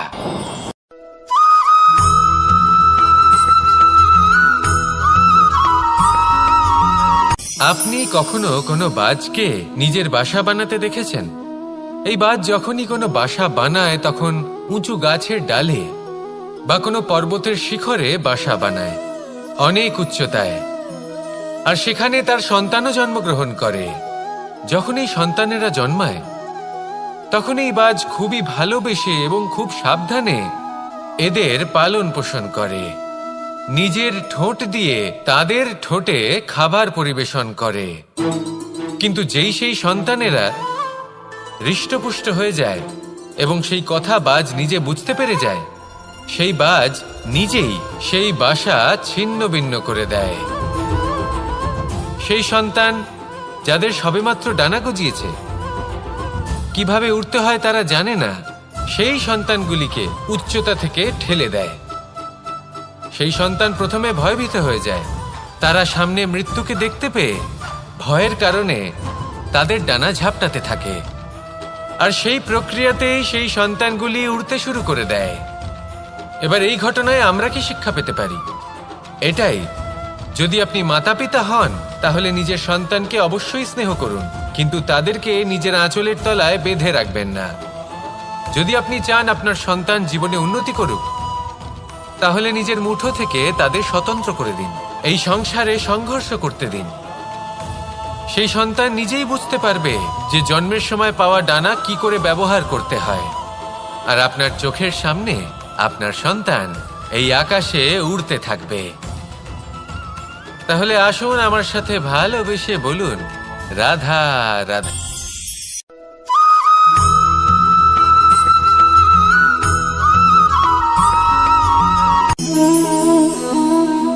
নিয়তি। রাধা আমাকে বলে, কৃষ্ণ, যদি তুমি জানো যে নিয়তিতে কি আছে, তাহলে তাকে বদলে দাও না কেন? মহাদেব আমাকে বলেন যে শ্রীকৃষ্ণ, যদি আপনি এটা জানেন যে সাম্বের নিয়তি এটাই, তাহলে আপনি তাকে বদলানোর চেষ্টা কেন করেন? কেন? কারণ আমি একজন পিতা, আর পিতার কর্তব্য এটাই, তিনি যেন সম্ভাব্য সব চেষ্টা করেন নিজের সন্তানের মঙ্গলের জন্য। নিয়তি আমি জানি, কিন্তু এটাও আমি জানি যে কর্মের থেকে বড় আর কোনো নিয়তি হতে পারে না। অভিজ্ঞতাও রয়েছে যে কর্মের হাতে নিয়তির এই চক্র বদলে যেতে পারে। তাই জীবনে যদি আপনার কখনো এমন মনে হয় যে এটা তো অসম্ভব, তখনও চেষ্টা করা কখনোই ছাড়বেন না। কে বলতে পারে আপনারই কর্মের কোনো এক বীজ হয়তো নিয়তির চাকায় আটকে গেল, আর নিয়তিকে নিজের পথ পাল্টাতে হলো, ঠিক কি না? সেই জন্য নিয়তিকে ভাগ্য মেনে নিয়ে চুপ করে বসে থাকবেন না। নিজের নিয়তি স্বয়ং নিজের কর্মের দ্বারা নির্ধারিত করুন, কারণ আপনার এই কর্মের ওপরেই আপনার অধিকার রয়েছে, আর এই অধিকারকে নিয়তি অনেক সময় সম্মানও করে। তাহলে আসুন আর আমার সাথে ভালোবেসে বলুন, রাধা রাধা।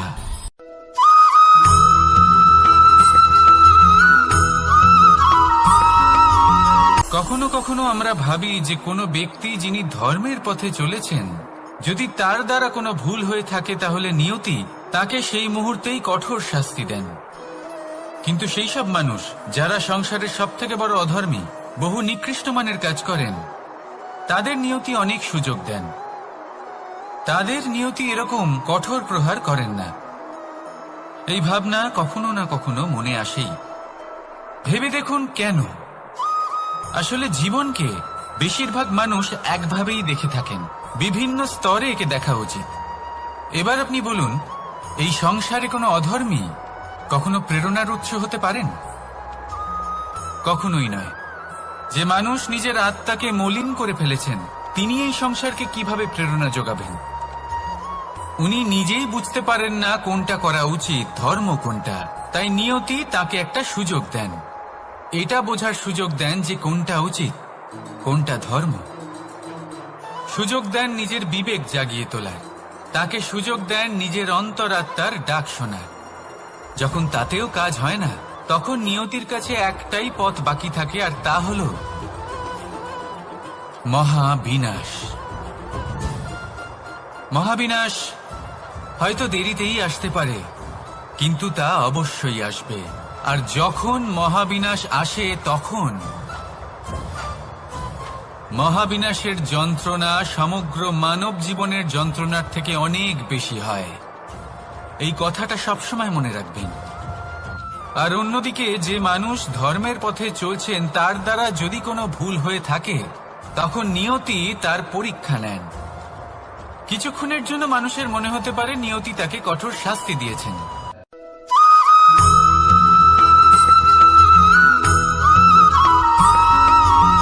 এই সংসারে কখনো কোনো ব্যক্তিকে তার বাইরের পোশাক দেখে বিচার করার চেষ্টা করবেন না।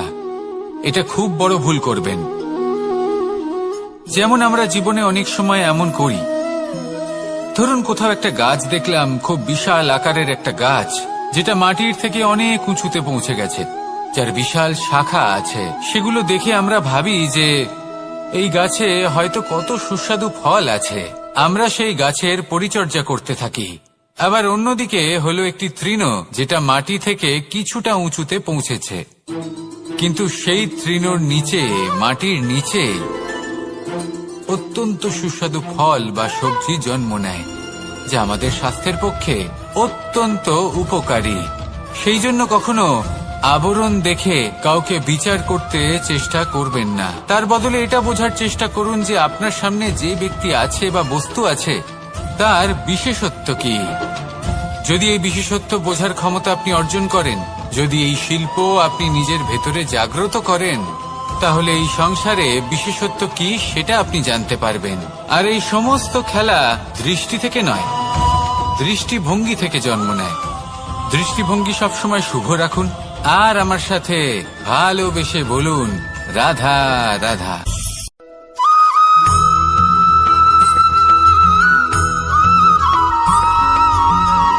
পুরুষার্থ। শাস্ত্রে 4 ধরনের পুরুষার্থের কথা বলা হয়েছে। প্রথম হলো ধর্ম। আপনি কি জানেন এই ধর্ম আসলে কি? আপনার কি মনে হয় ধর্ম আসলে কি? কোনো বিশেষ ঈশ্বরকে মানাই কি ধর্ম বলা হয়? নাকি কোনো বিশেষ রীতি পালন করাই হলো ধর্ম? নাকি কোনো বিশেষ সাহিত্যকে সর্বশ্রেষ্ঠ মনে করাই হলো ধর্ম? না, ধর্ম হলো সেটা যাকে ধারণ করা যেতে পারে। আর ধারণ শুধু সেটাই করা যায় যা পবিত্র। পবিত্র শুধু তাকেই বলা হয় যা নিঃস্বার্থ, যার মধ্যে শাসন করার কোনো ইচ্ছে নেই,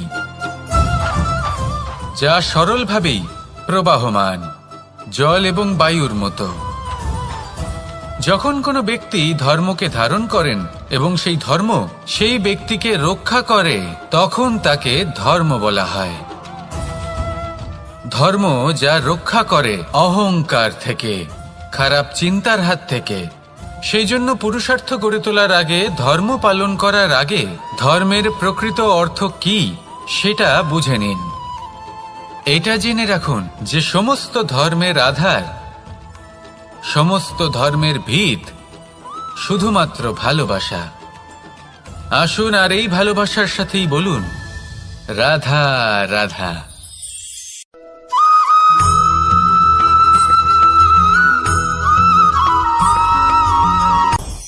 আপনি কখনো পর্বতের শিখরে উঠেছেন? আপনি দেখতে পাবেন পর্বতের পদতলে প্রচুর সুন্দর ফুল রয়েছে, সবুজ বনানী রয়েছে। যত আপনি ওপরে উঠতে থাকবেন তত ফুল কমতে থাকবে, সবুজ বনানী কমতে থাকবে। আরো কিছুটা ওপরে উঠলে কাঁটা জাতীয় গাছ দেখতে পাবেন, শুকনো গাছ দেখতে পাবেন। আরো যদি ওপরে ওঠেন তাহলে পাষাণ দেখতে পাবেন। আরো ওপরে উঠলে হিমখণ্ড দেখতে পাবেন। এই যে পর্বত, তা মনুষ্য জীবনের সবথেকে উত্তম উদাহরণ। মানুষ যখন সাফল্যের শিখরে পৌঁছতে চান, মহানুভবতার শিখরে পৌঁছতে চান, পথে যত আস্তে আস্তে উপরে উঠতে থাকেন, ততই ভৌতিক বস্তু তার থেকে বিচ্ছিন্ন হতে থাকে। যদি তিনি সেই ভৌতিক বস্তুগুলি ত্যাগ না করতে পারেন, তাহলে কখনোই সেই স্থানে পৌঁছতে পারবেন না। আর মানুষ যদি উচিত ত্যাগ করতে পারেন, পথে অগ্রসর হতে থাকেন, এগোতে থাকেন, তাহলে একদিন না একদিন তিনি মহানুভবতার, জ্ঞানের, সাফল্যের হিমের স্বাদ অবশ্যই লাভ করবেন। মনে রাখবেন, মানব জীবনে ত্যাগ হলো অত্যন্ত গুরুত্বপূর্ণ অংশ। আসুন আমার সাথে ভালোবেসে বলুন রাধা রাধা।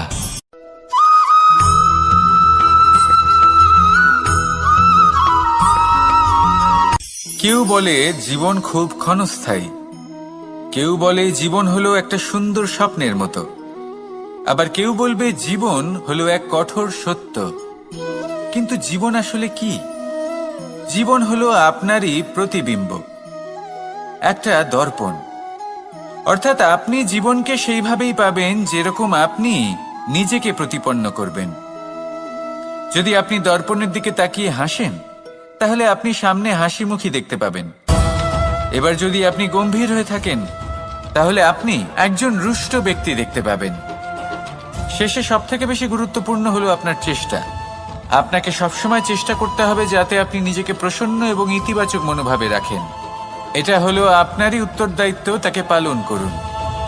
এই মনকে প্রসন্ন রাখুন, এই সংসারকে সুন্দর বলে মনে হবে।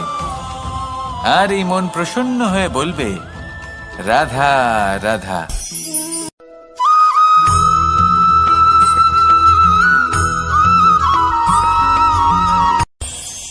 এই সংসারে আমরা প্রকাশ কোথা থেকে পাই? এর উত্তর বড়ই সরল। ভোরে যখন সূর্যোদয় হয়, তখন প্রকাশের কিরণ আমাদের ঘরে এসে পৌঁছয়। এইভাবেই আমরা প্রকাশ লাভ করি। এবার এই প্রকাশের আলোতেই আমরা সারাদিনের কাজ সম্পন্ন করি। সন্ধে হয়ে যায়, সূর্যাস্তও হয়ে যায়। আর আমাদের ঘর যাতে অন্ধকার না হয়, তার জন্য আমরা একটা প্রদীপ প্রজ্বলিত করি। এটাই ঘটে আমাদের জীবনেও। এবার প্রবাহমান আয়ুর সাথে আমরা আমাদের অন্তরে যদি একটা প্রদীপ প্রজ্বলিত করে নিই, তাহলে বিষয়টাই অন্যরকম হবে। এবার আপনি বলবেন, কোন প্রকাশের কথা বলছি যা আমাদের অন্তরে জাগ্রত করা সম্ভব? আমাদের আত্মার মাঝে প্রেমের প্রকাশ জাগ্রত করার কথা বলছি। কারণ আমাদের এই জীবন এও হলো দিনের আলোর মতো। আজ প্রকাশ আছে, কিন্তু কোনোদিন অবশ্যই অস্ত হবে। কিন্তু অস্ত হবার আগে যদি আমরা আমাদের আত্মার মাঝে প্রেমের এই প্রকাশ উজ্জ্বলিত করে নিই, তাহলে আমাদের সন্ধ্যাকালও আমরা আনন্দে এবং প্রেমে যাপন করব। তাহলে আসুন আর আমার সাথে ভালোবেসে বলুন, রাধা রাধা।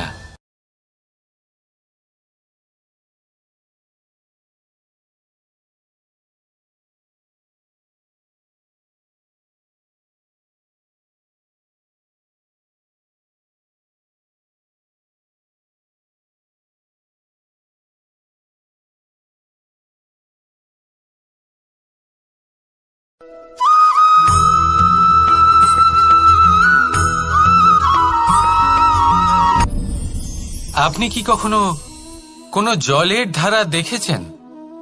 তার সামনে যতই মাটি থাকুক না কেন, যতই কাদা থাকুক না কেন, যখন এই জলের ধারা বইতে আরম্ভ করে দেয়, তাহলে নিজের মনের, নিজের ভাবনার, নিজের জীবনের যত অনাবশ্যক তত্ত্ব আছে, অনুপযোগী অংশ রয়েছে, অর্থাৎ অপরিষ্কার অংশ রয়েছে, তা নিজে থেকেই নির্মল হয়ে উঠবে। আর যেরকম জলের ধারা কখনো থেমে থাকে না, সব সময় বয়ে চলে, সেইভাবে আপনিও কখনোই থামবেন না। সবসময় বয়ে চলুন, এগোতে থাকুন। পথে যদি অনেক বিপদ আসে, সমস্যা আসে, থামবেন না, তার উপর নিরন্তর প্রহার করুন, নিরন্তর প্রয়াস করুন আর অগ্রসর হন। আপনি ভেবে দেখুন, এই জলের ধারা কখনো থেমে থাকে না, সবসময় বয়ে চলে, বিপদের সম্মুখীন হয়ে তাকে সাথে বয়ে নিয়ে চলে। সেই জন্য জলের ধারা, প্রবাহমান এই ধারা, এর থেকে কখনো দুর্গন্ধ আসে না, এতে কখনো ময়লা জমতে পারে না, বরং পালিত হয় সুন্দর প্রাণবন্ত জীবজন্তু, যেমন সুন্দর ছোট মাছ। তাই আপনিও এটাই করুন, কখনো থামবেন না, শুধু চলতে থাকুন, জলের ধারার মতো বইতে থাকুন। আপনি আপনার লক্ষ্য অবশ্যই খুঁজে পাবেন, আর তার সাথে নিজের অন্তরের যে মালিন্য রয়েছে, তা আপনি নিজেই নিজের থেকে দূরে করে দেবেন। তাহলে আসুন আর আমার সাথে ভালোবেসে বলুন, রাধা রাধা।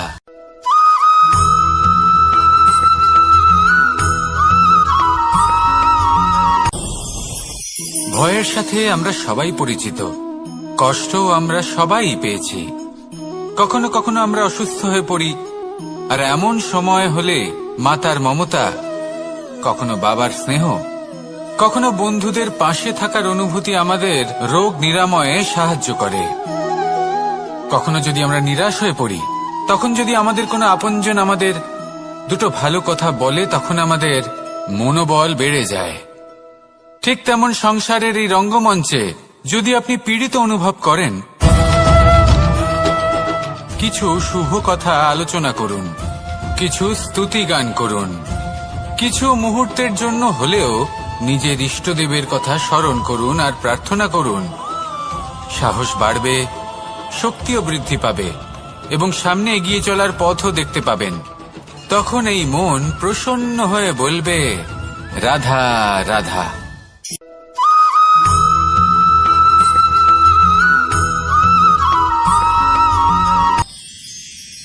মানুষ তার জীবনে দুই ধরনের পরিস্থিতিকে খুব ভয় পায়। এক, কোনো কারণবশত কারোর সামনে নত হওয়া। দুই, কোনো কারণে নিজের চরিত্র থেকে, নিজের মূল্যবোধ থেকে বিচ্যুত হওয়া। এবার কেন হয় এরকম যে কথায় কথায় কারোর সামনে নত হতে হয়? কেন বারংবার নিজের চরিত্র থেকে চ্যুত হতে হয়? এরকম কেন হয়? এটা তখনই হয় যখন আমাদের শিক্ষা এবং মূল্যবোধের অভাব থাকে। যদি মানুষের মধ্যে প্রকৃত শিক্ষা থাকে, তাহলে এই সংসারে কোনো সময় এবং কারোর সামনেই নত হওয়ার কোনো প্রয়োজন নেই। যদি মানুষের মধ্যে মূল্যবোধ থাকে, তাহলে তাকে নিজের মূল্যবোধ বা চরিত্র থেকে বিচ্যুত হতে হয় না, তা সে যাই হয়ে যাক না কেন। কোনো বালককে যদি জন্ম থেকেই সুশিক্ষার অধিকারী করা হয়, শিক্ষিত করা হয়, মূল্যবোধের অধিকারী করা হয়, তবে সে এই সংসারে এমন কর্ম করবে যাতে সে নিজেকে, নিজের পরিবারকে, সমগ্র সমাজকে গর্বিত করতে পারে। শিক্ষা লাভ করুন, মূল্যবোধ লাভ করুন এবং আমার সাথে ভালোবেসে বলুন, রাধা রাধা।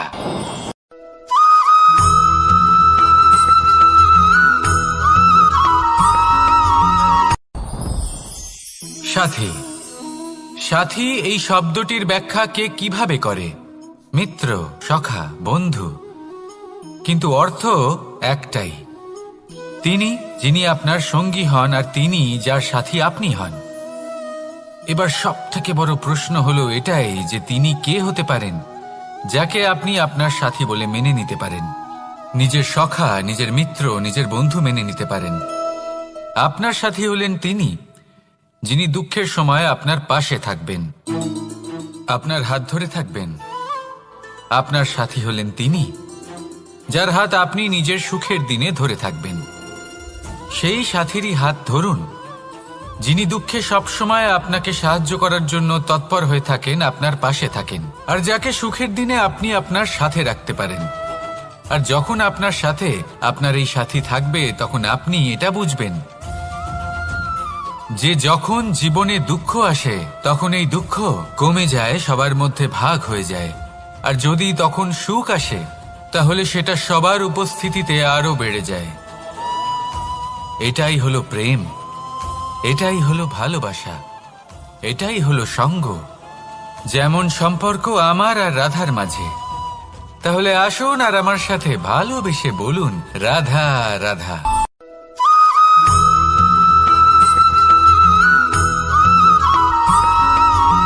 কখনো কখনো আমরা ভাবি যে কোনো ব্যক্তি যিনি ধর্মের পথে চলেছেন, যদি তার দ্বারা কোনো ভুল হয়ে থাকে তাহলে নিয়তি তাকে সেই মুহূর্তেই কঠোর শাস্তি দেন। কিন্তু সেই সব মানুষ যারা সংসারের সব থেকে বড় অধর্মী, বহু নিকৃষ্ট মানের কাজ করেন, তাদের নিয়তি অনেক সুযোগ দেন। তাদের নিয়তি এরকম কঠোর প্রহার করেন না। এই ভাবনা কখনো না কখনো মনে আসেই। ভেবে দেখুন কেন? আসলে জীবনকে বেশিরভাগ মানুষ একভাবেই দেখে থাকেন, বিভিন্ন স্তরে একে দেখা উচিত। এবার আপনি বলুন, এই সংসারে কোনো অধর্মী কখনো প্রেরণার উৎস হতে পারেন? কখনোই নয়। যে মানুষ নিজের আত্মাকে মলিন করে ফেলেছেন তিনি এই সংসারকে কিভাবে প্রেরণা যোগাবেন? উনি নিজেই বুঝতে পারেন না কোনটা করা উচিত, ধর্ম কোনটা। তাই নিয়তি তাকে একটা সুযোগ দেন, এটা বোঝার সুযোগ দেন যে কোনটা উচিত, কোনটা ধর্ম। সুযোগ দেন নিজের বিবেক জাগিয়ে তোলার, তাকে সুযোগ দেন নিজের অন্তরাত্মার ডাক শোনার। যখন তাতেও কাজ হয় না তখন নিয়তির কাছে একটাই পথ বাকি থাকে, আর তা হল মহাবিনাশ। মহাবিনাশ হয়তো দেরিতেই আসতে পারে, কিন্তু তা অবশ্যই আসবে। আর যখন মহাবিনাশ আসে তখন মহাবিনাশের যন্ত্রণা সমগ্র মানব জীবনের যন্ত্রণার থেকে অনেক বেশি হয়। এই কথাটা সবসময় মনে রাখবেন। আর অন্যদিকে যে মানুষ ধর্মের পথে চলছেন তার দ্বারা যদি কোনো ভুল হয়ে থাকে তখন নিয়তি তার পরীক্ষা নেন। কিছুক্ষণের জন্য মানুষের মনে হতে পারে নিয়তি তাকে কঠোর শাস্তি দিয়েছেন।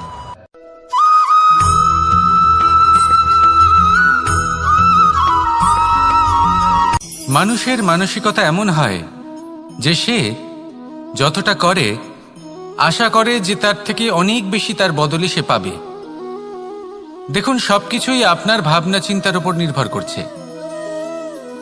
আপনি যদি ফলের বিষয়ে ভেবে কর্ম করতে থাকেন তাহলে সেটা অনুচিত। জীবনের আসল আনন্দ হলো নিজের কর্ম করতে থাকা, ফলের চিন্তা করা উচিত নয়। যদি আপনি এরকম ভাবেন যে আমি এতটা করছি, আমার এতটা পাওয়া উচিত, সেই ভাবনা অনুচিত। যদি আপনি সেবার মানসিকতা নিয়ে কর্ম করতে থাকেন, কর্মচক্রে প্রবাহিত হন, যদি আপনি এমন ভাবনা রাখেন যে আমি এতটা পাচ্ছি তাই এর থেকে অনেক বেশি আমি কর্ম করব, তাহলে নিশ্চিত রূপে আপনি যতটা করছেন তার থেকে অনেক বেশি আপনি পাবেন। আপনার আশার থেকে অনেক বেশি আপনি পাবেন। শুধু জীবনে অনেক বেশি কাজ করতে থাকুন, ফলের চিন্তা করবেন না। আর মনে রাখবেন, এই ভাবনাই সব থেকে বড় বীজ। কর্মের উপর বিশ্বাস রাখুন, জীবনে যা যা আপনি চান সবই সুখময় হবে। আসুন আর আমার সাথে ভালোবেসে বলুন, রাধা রাধা।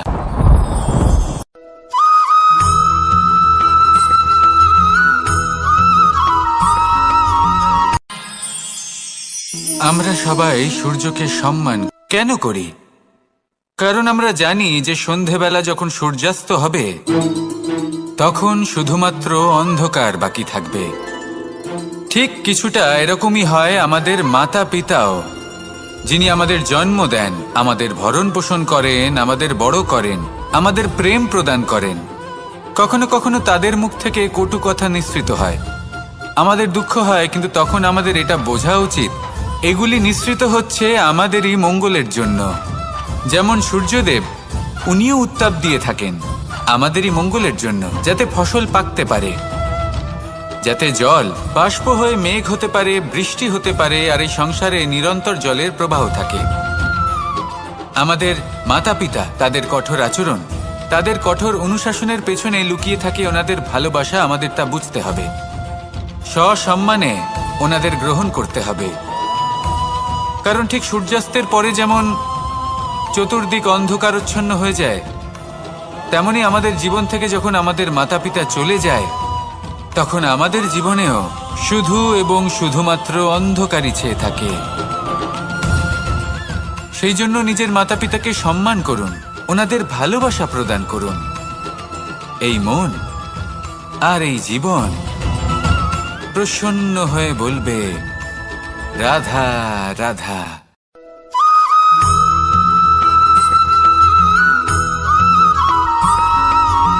এই সংসারে কখনো কোনো ব্যক্তিকে তার বাইরের পোশাক দেখে বিচার করার চেষ্টা করবেন না, এটা খুব বড় ভুল করবেন।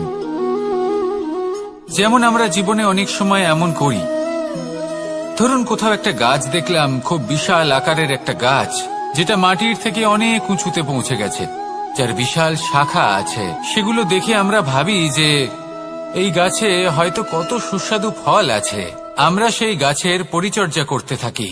আবার অন্যদিকে হলো একটি তৃণ, যেটা মাটি থেকে কিছুটা উঁচুতে পৌঁছেছে, কিন্তু সেই তৃণর নিচে, মাটির নিচে অত্যন্ত সুস্বাদু ফল বা সবজি জন্ম নেয়, যা আমাদের স্বাস্থ্যের পক্ষে অত্যন্ত উপকারী।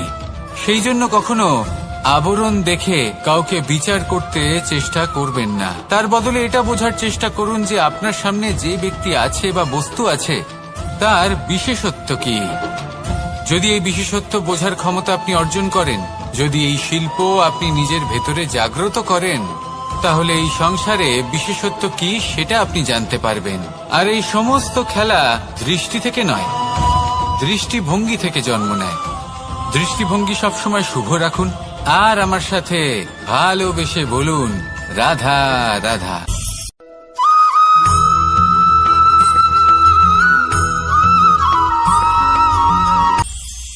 এটা হলো ধান গাছ, এর থেকে যে চাল উৎপন্ন হয় তা মানুষ গ্রহণ করেন।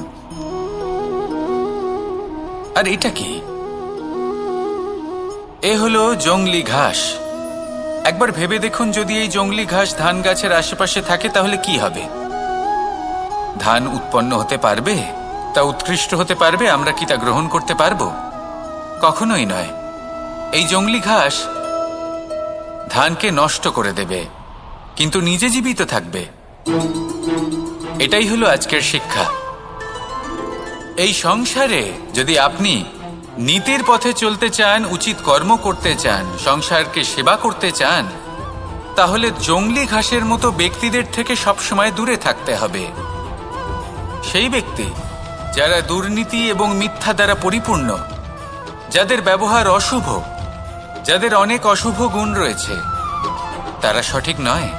সেই সকল ব্যক্তি যাদের চরিত্র অত্যন্ত দুষ্ট হয়, তারা হয় শুভ চরিত্রের ব্যক্তিকে একদম নষ্ট করে দেয়, নয় নিজের মতো বানিয়ে তোলে।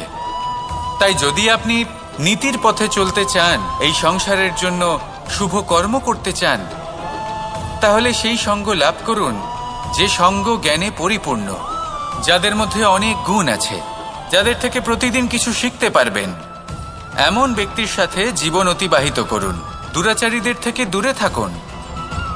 তবেই এই মন প্রসন্ন হয়ে বলবে, রাধা রাধা।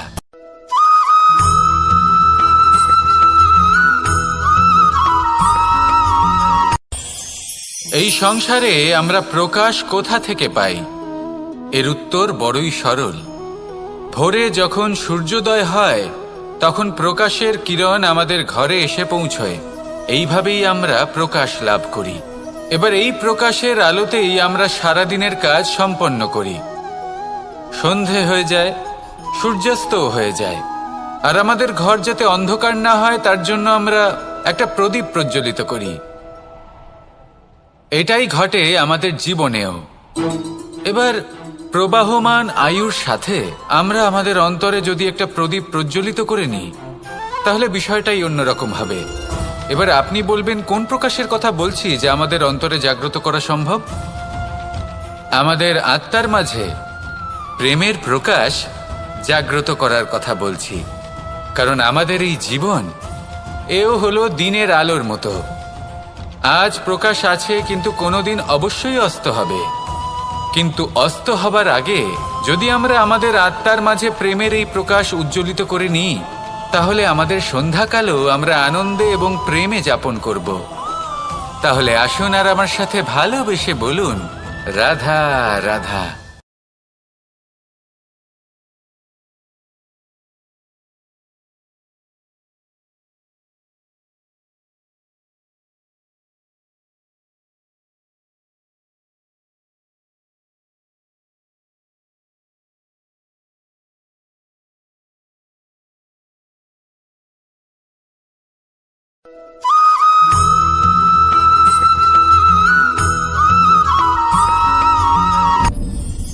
আপনি কি কখনো কোনো জলের ধারা দেখেছেন?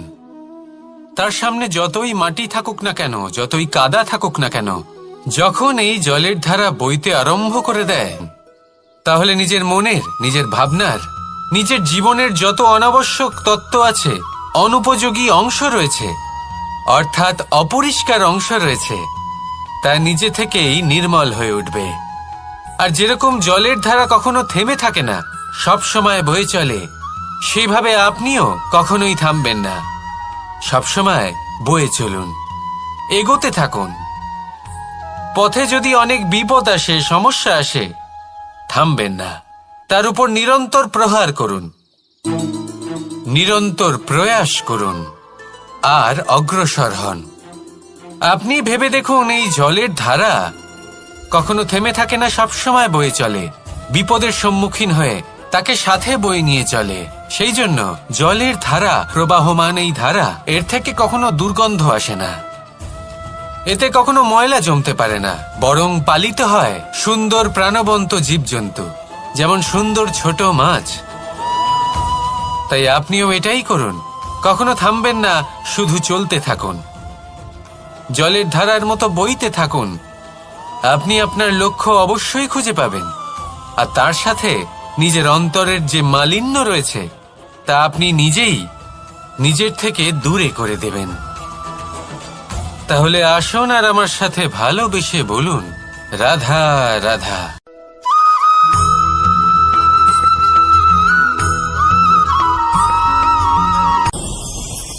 ভয়ের সাথে আমরা সবাই পরিচিত, কষ্টও আমরা সবাই পেয়েছি।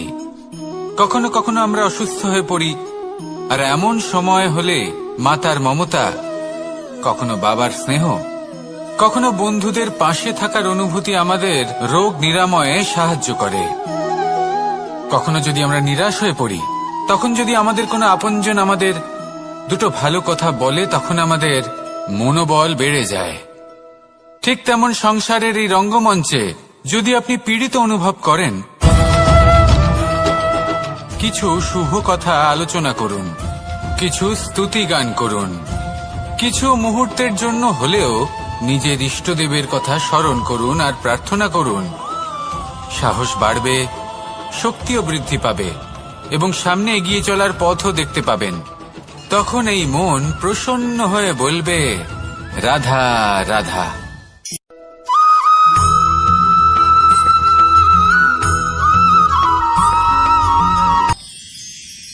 মানুষ তার জীবনে দুই ধরনের পরিস্থিতিকে খুব ভয় পায়। এক, কোনো কারণবশত কারোর সামনে নত হওয়া। দুই, কোনো কারণে নিজের চরিত্র থেকে, নিজের মূল্যবোধ থেকে বিচ্যুত হওয়া। এবার কেন হয় এরকম যে কথায় কথায় কারোর সামনে নত হতে হয়?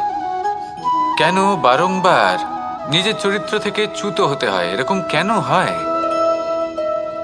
এটা তখনই হয় যখন আমাদের শিক্ষা এবং মূল্যবোধের অভাব থাকে।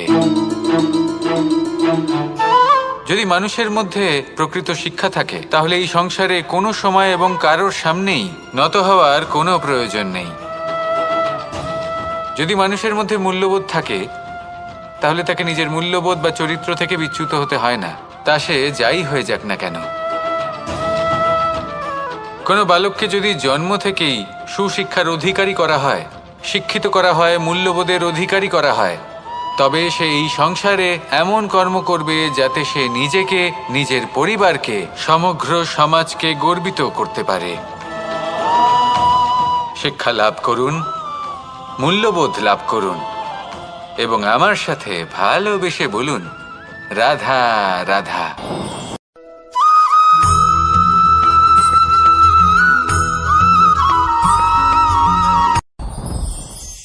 সাথী। সাথী এই শব্দটির ব্যাখ্যা কে কিভাবে করে? মিত্র, সখা, বন্ধু। কিন্তু অর্থ একটাই, তিনি যিনি আপনার সঙ্গী হন আর তিনি যার সাথী আপনি হন। এবার সব থেকে বড় প্রশ্ন হলো এটাই যে তিনি কে হতে পারেন যাকে আপনি আপনার সাথী বলে মেনে নিতে পারেন, নিজের সখা, নিজের মিত্র, নিজের বন্ধু মেনে নিতে পারেন। আপনার সাথী হলেন তিনি যিনি দুঃখের সময় আপনার পাশে থাকবেন, আপনার হাত ধরে থাকবেন। আপনার সাথী হলেন তিনি যার হাত আপনি নিজের সুখের দিনে ধরে থাকবেন।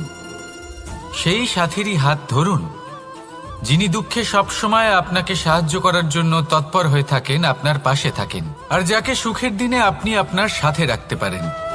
আর যখন আপনার সাথে আপনার এই সাথী থাকবে, তখন আপনি এটা বুঝবেন যে যখন জীবনে দুঃখ আসে, তখন এই দুঃখ কমে যায়, সবার মধ্যে ভাগ হয়ে যায়। আর যদি তখন সুখ আসে, তাহলে সেটা সবার উপস্থিতিতে আরো বেড়ে যায়। এটাই হলো প্রেম, এটাই হলো ভালোবাসা, এটাই হলো সঙ্গ। যেমন সম্পর্ক আমার আর রাধার মাঝে। তাহলে আসুন আর আমার সাথে ভালোবেসে বলুন, রাধা রাধা।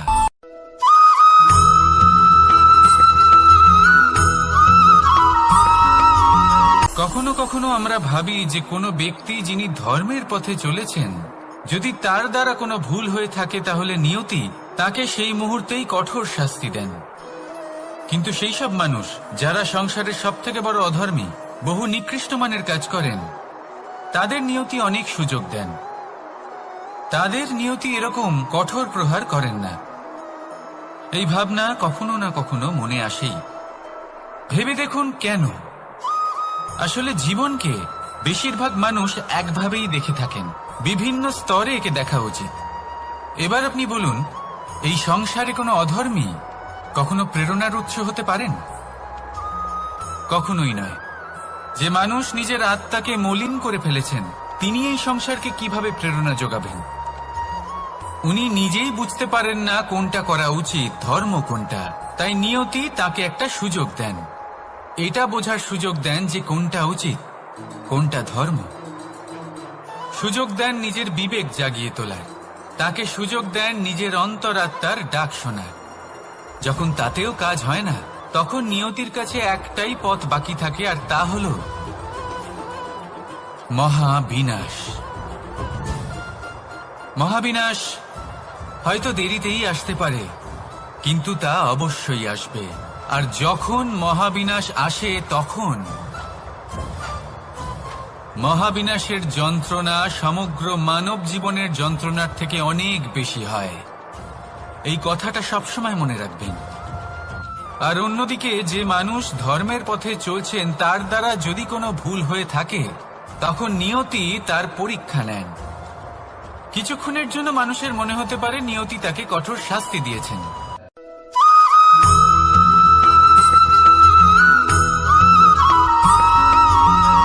মানুষের মানসিকতা এমন হয় যে সে যতটা করে আশা করে যে তার থেকে অনেক বেশি তার বদলে সে পাবে। দেখুন, সবকিছুই আপনার ভাবনা চিন্তার উপর নির্ভর করছে। আপনি যদি ফলের বিষয়ে ভেবে কর্ম করতে থাকেন তাহলে সেটা অনুচিত। জীবনের আসল আনন্দ হলো নিজের কর্ম করতে থাকা, ফলের চিন্তা করা উচিত নয়। যদি আপনি এরকম ভাবেন যে আমি এতটা করছি, আমার এতটা পাওয়া উচিত, সেই ভাবনা অনুচিত। যদি আপনি সেবার মানসিকতা নিয়ে কর্ম করতে থাকেন, কর্মচক্রে প্রবাহিত হন, যদি আপনি এমন ভাবনা রাখেন যে আমি এতটা পাচ্ছি তাই এর থেকে অনেক বেশি আমি কর্ম করব, তাহলে নিশ্চিতরূপে আপনি যতটা করছেন তার থেকে অনেক বেশি আপনি পাবেন, আপনার আশার থেকে অনেক বেশি আপনি পাবেন। শুধু জীবনে অনেক বেশি কাজ করতে থাকুন, ফলের চিন্তা করবেন না। আর মনে রাখবেন, এই ভাবনাই সব থেকে বড় বীজ। কর্মের উপর বিশ্বাস রাখুন, জীবনে যা যা আপনি চান সবই সুখময় হবে। আসুন আর আমার সাথে ভালোবেসে বলুন, রাধা রাধা।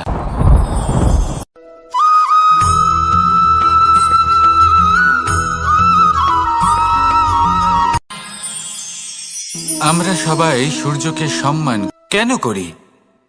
কারণ আমরা জানি যে সন্ধেবেলা যখন সূর্যাস্ত হবে তখন শুধুমাত্র অন্ধকার বাকি থাকবে। ঠিক কিছুটা এরকমই হয় আমাদের মাতা পিতাও, যিনি আমাদের জন্ম দেন, আমাদের ভরণ পোষণ করেন, আমাদের বড় করেন, আমাদের প্রেম প্রদান করেন। কখনো কখনো তাদের মুখ থেকে কটু কথা নিঃসৃত হয়, আমাদের দুঃখ হয়, কিন্তু তখন আমাদের এটা বোঝা উচিত এগুলি নিঃসৃত হচ্ছে আমাদেরই মঙ্গলের জন্য। যেমন সূর্যদেব, উনিও উত্তাপ দিয়ে থাকেন আমাদেরই মঙ্গলের জন্য, যাতে ফসল পাকতে পারে, যাতে জল বাষ্প হয়ে মেঘ হতে পারে, বৃষ্টি হতে পারে, আর এই সংসারে নিরন্তর জলের প্রবাহ থাকে। আমাদের মাতা পিতা, তাদের কঠোর আচরণ, তাদের কঠোর অনুশাসনের পেছনে লুকিয়ে থাকে ওনাদের ভালোবাসা। আমাদের তা বুঝতে হবে, সসম্মানে ওনাদের গ্রহণ করতে হবে। কারণ ঠিক সূর্যাস্তের পরে যেমন চতুর্দিক অন্ধকারচ্ছন্ন হয়ে যায়, তেমনি আমাদের জীবন থেকে যখন আমাদের মাতা পিতা চলে যায় তখন আমাদের জীবনেও শুধু এবং শুধুমাত্র অন্ধকারই ছেয়ে থাকে। সেই জন্য নিজের মাতা পিতাকে সম্মান করুন, ওনাদের ভালোবাসা প্রদান করুন।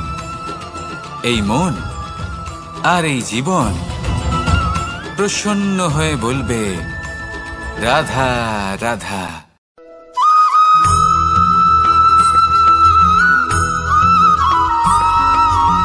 এই সংসারে কখনো কোনো ব্যক্তিকে তার বাইরের পোশাক দেখে বিচার করার চেষ্টা করবেন না, এটা খুব বড় ভুল করবেন।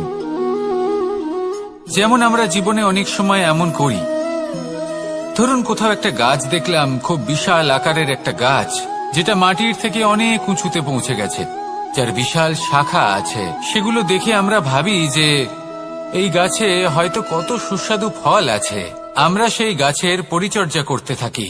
আবার অন্যদিকে হলো একটি তৃণ, যেটা মাটি থেকে কিছুটা উঁচুতে পৌঁছেছে, কিন্তু সেই তৃণর নিচে, মাটির নিচে অত্যন্ত সুস্বাদু ফল বা সবজি জন্ম নেয়, যা আমাদের স্বাস্থ্যের পক্ষে অত্যন্ত উপকারী।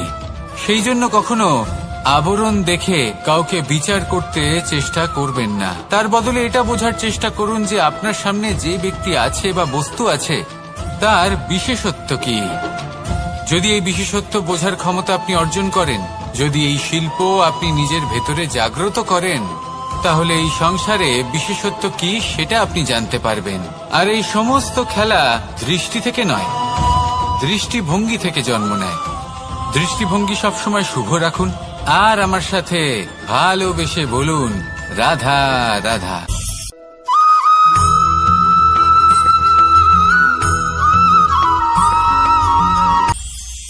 এটা হলো ধান গাছ, এর থেকে যে চাল উৎপন্ন হয় তা মানুষ গ্রহণ করেন।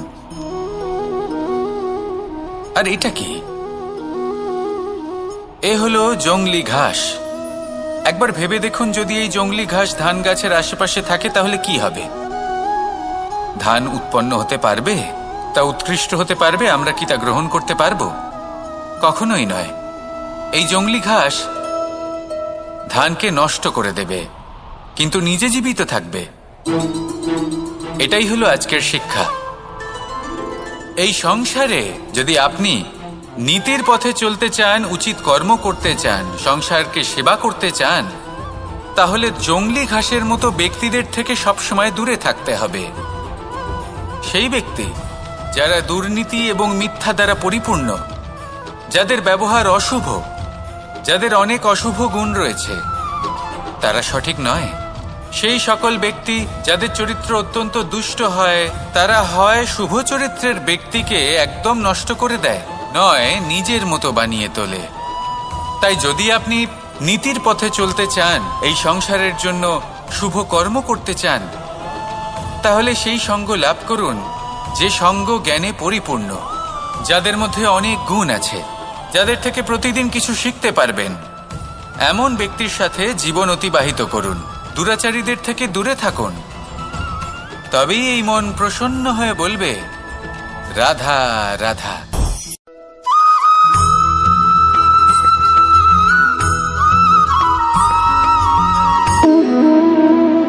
সম্পর্ক হলো আমাদের জীবনের একটি আধার।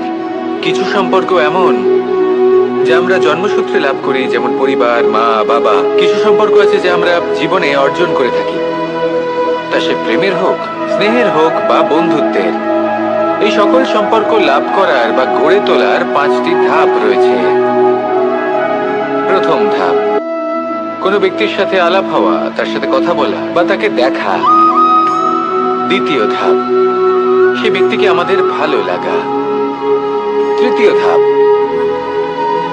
আমাদের এটা চাইতে শুরু করা যে জীবনে এই ব্যক্তি যেন আমাদের বন্ধু হন, আমাদের জীবনে থাকেন, বা আমাদের কাউকে ভালোবেসে ফেলা। আর এটা আমাদের ভাবা বা চাওয়া যে সেই ব্যক্তি যেন আজীবন আমার সাথে থাকেন, আমার জীবনে আমার সাথী হয়ে। চতুর্থ ধাপ, লাভ করা। এবার এই ধাপটি অনেক মানুষের পক্ষেই খুবই সরল হয়, বড়ই সরলভাবে নিজেদের সঙ্গীকে লাভ করে থাকেন। কিছু মানুষের জন্য এই ধাপ অত্যন্ত কঠিন হয়ে থাকে। অনেক প্রতিকূল পরিস্থিতির উপর জয়লাভ করে তারা সঙ্গীকে লাভ করেন, কিন্তু লাভ অবশ্যই করেন। এরপরে আসে পঞ্চম, অন্তিম এবং সব থেকে গুরুত্বপূর্ণ ধাপ। সেটা হলো সেই সম্পর্ক পালন করা। এটা হলো এমন এক বিষয় যা প্রত্যেক মানুষের শেখা উচিত। যদি ব্যক্তি নিজের জীবনে সম্পর্ক রক্ষা করতে শিখে যান, তবে প্রত্যেক সম্পর্ক তার জীবনকে স্বর্গ করে তুলবে। আসুন আর আমার সাথে ভালোবেসে বলুন, রাধা রাধা।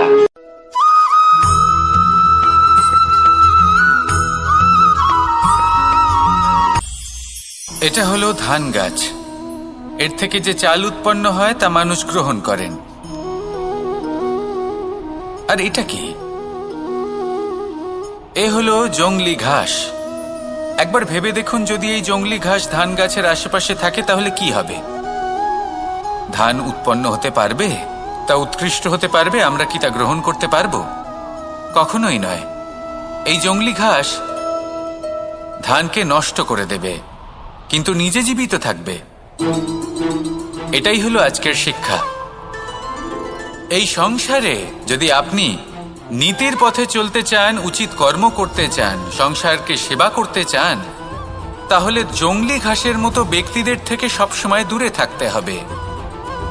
সেই ব্যক্তি যারা দুর্নীতি এবং মিথ্যা দ্বারা পরিপূর্ণ, যাদের ব্যবহার অশুভ, যাদের অনেক অশুভ গুণ রয়েছে, তারা সঠিক নয়।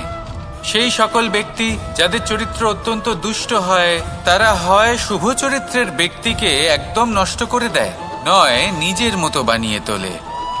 তাই যদি আপনি নীতির পথে চলতে চান, এই সংসারের জন্য শুভ কর্ম করতে চান, তাহলে সেই সঙ্গ লাভ করুন যে সঙ্গ জ্ঞানে পরিপূর্ণ, যাদের মধ্যে অনেক গুণ আছে, যাদের থেকে প্রতিদিন কিছু শিখতে পারবেন।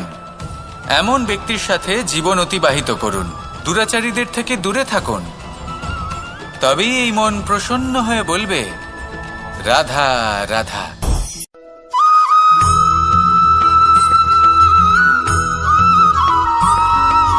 মানুষের একটি সমস্যা আছে, যে মানুষ সাফল্যকে মাপতে থাকেন, লক্ষ্যপ্রাপ্তিকে মাপতে থাকেন এবং তার তুলনা করতে থাকেন যে ও এত কিছু পেল আর আমি পেলাম না,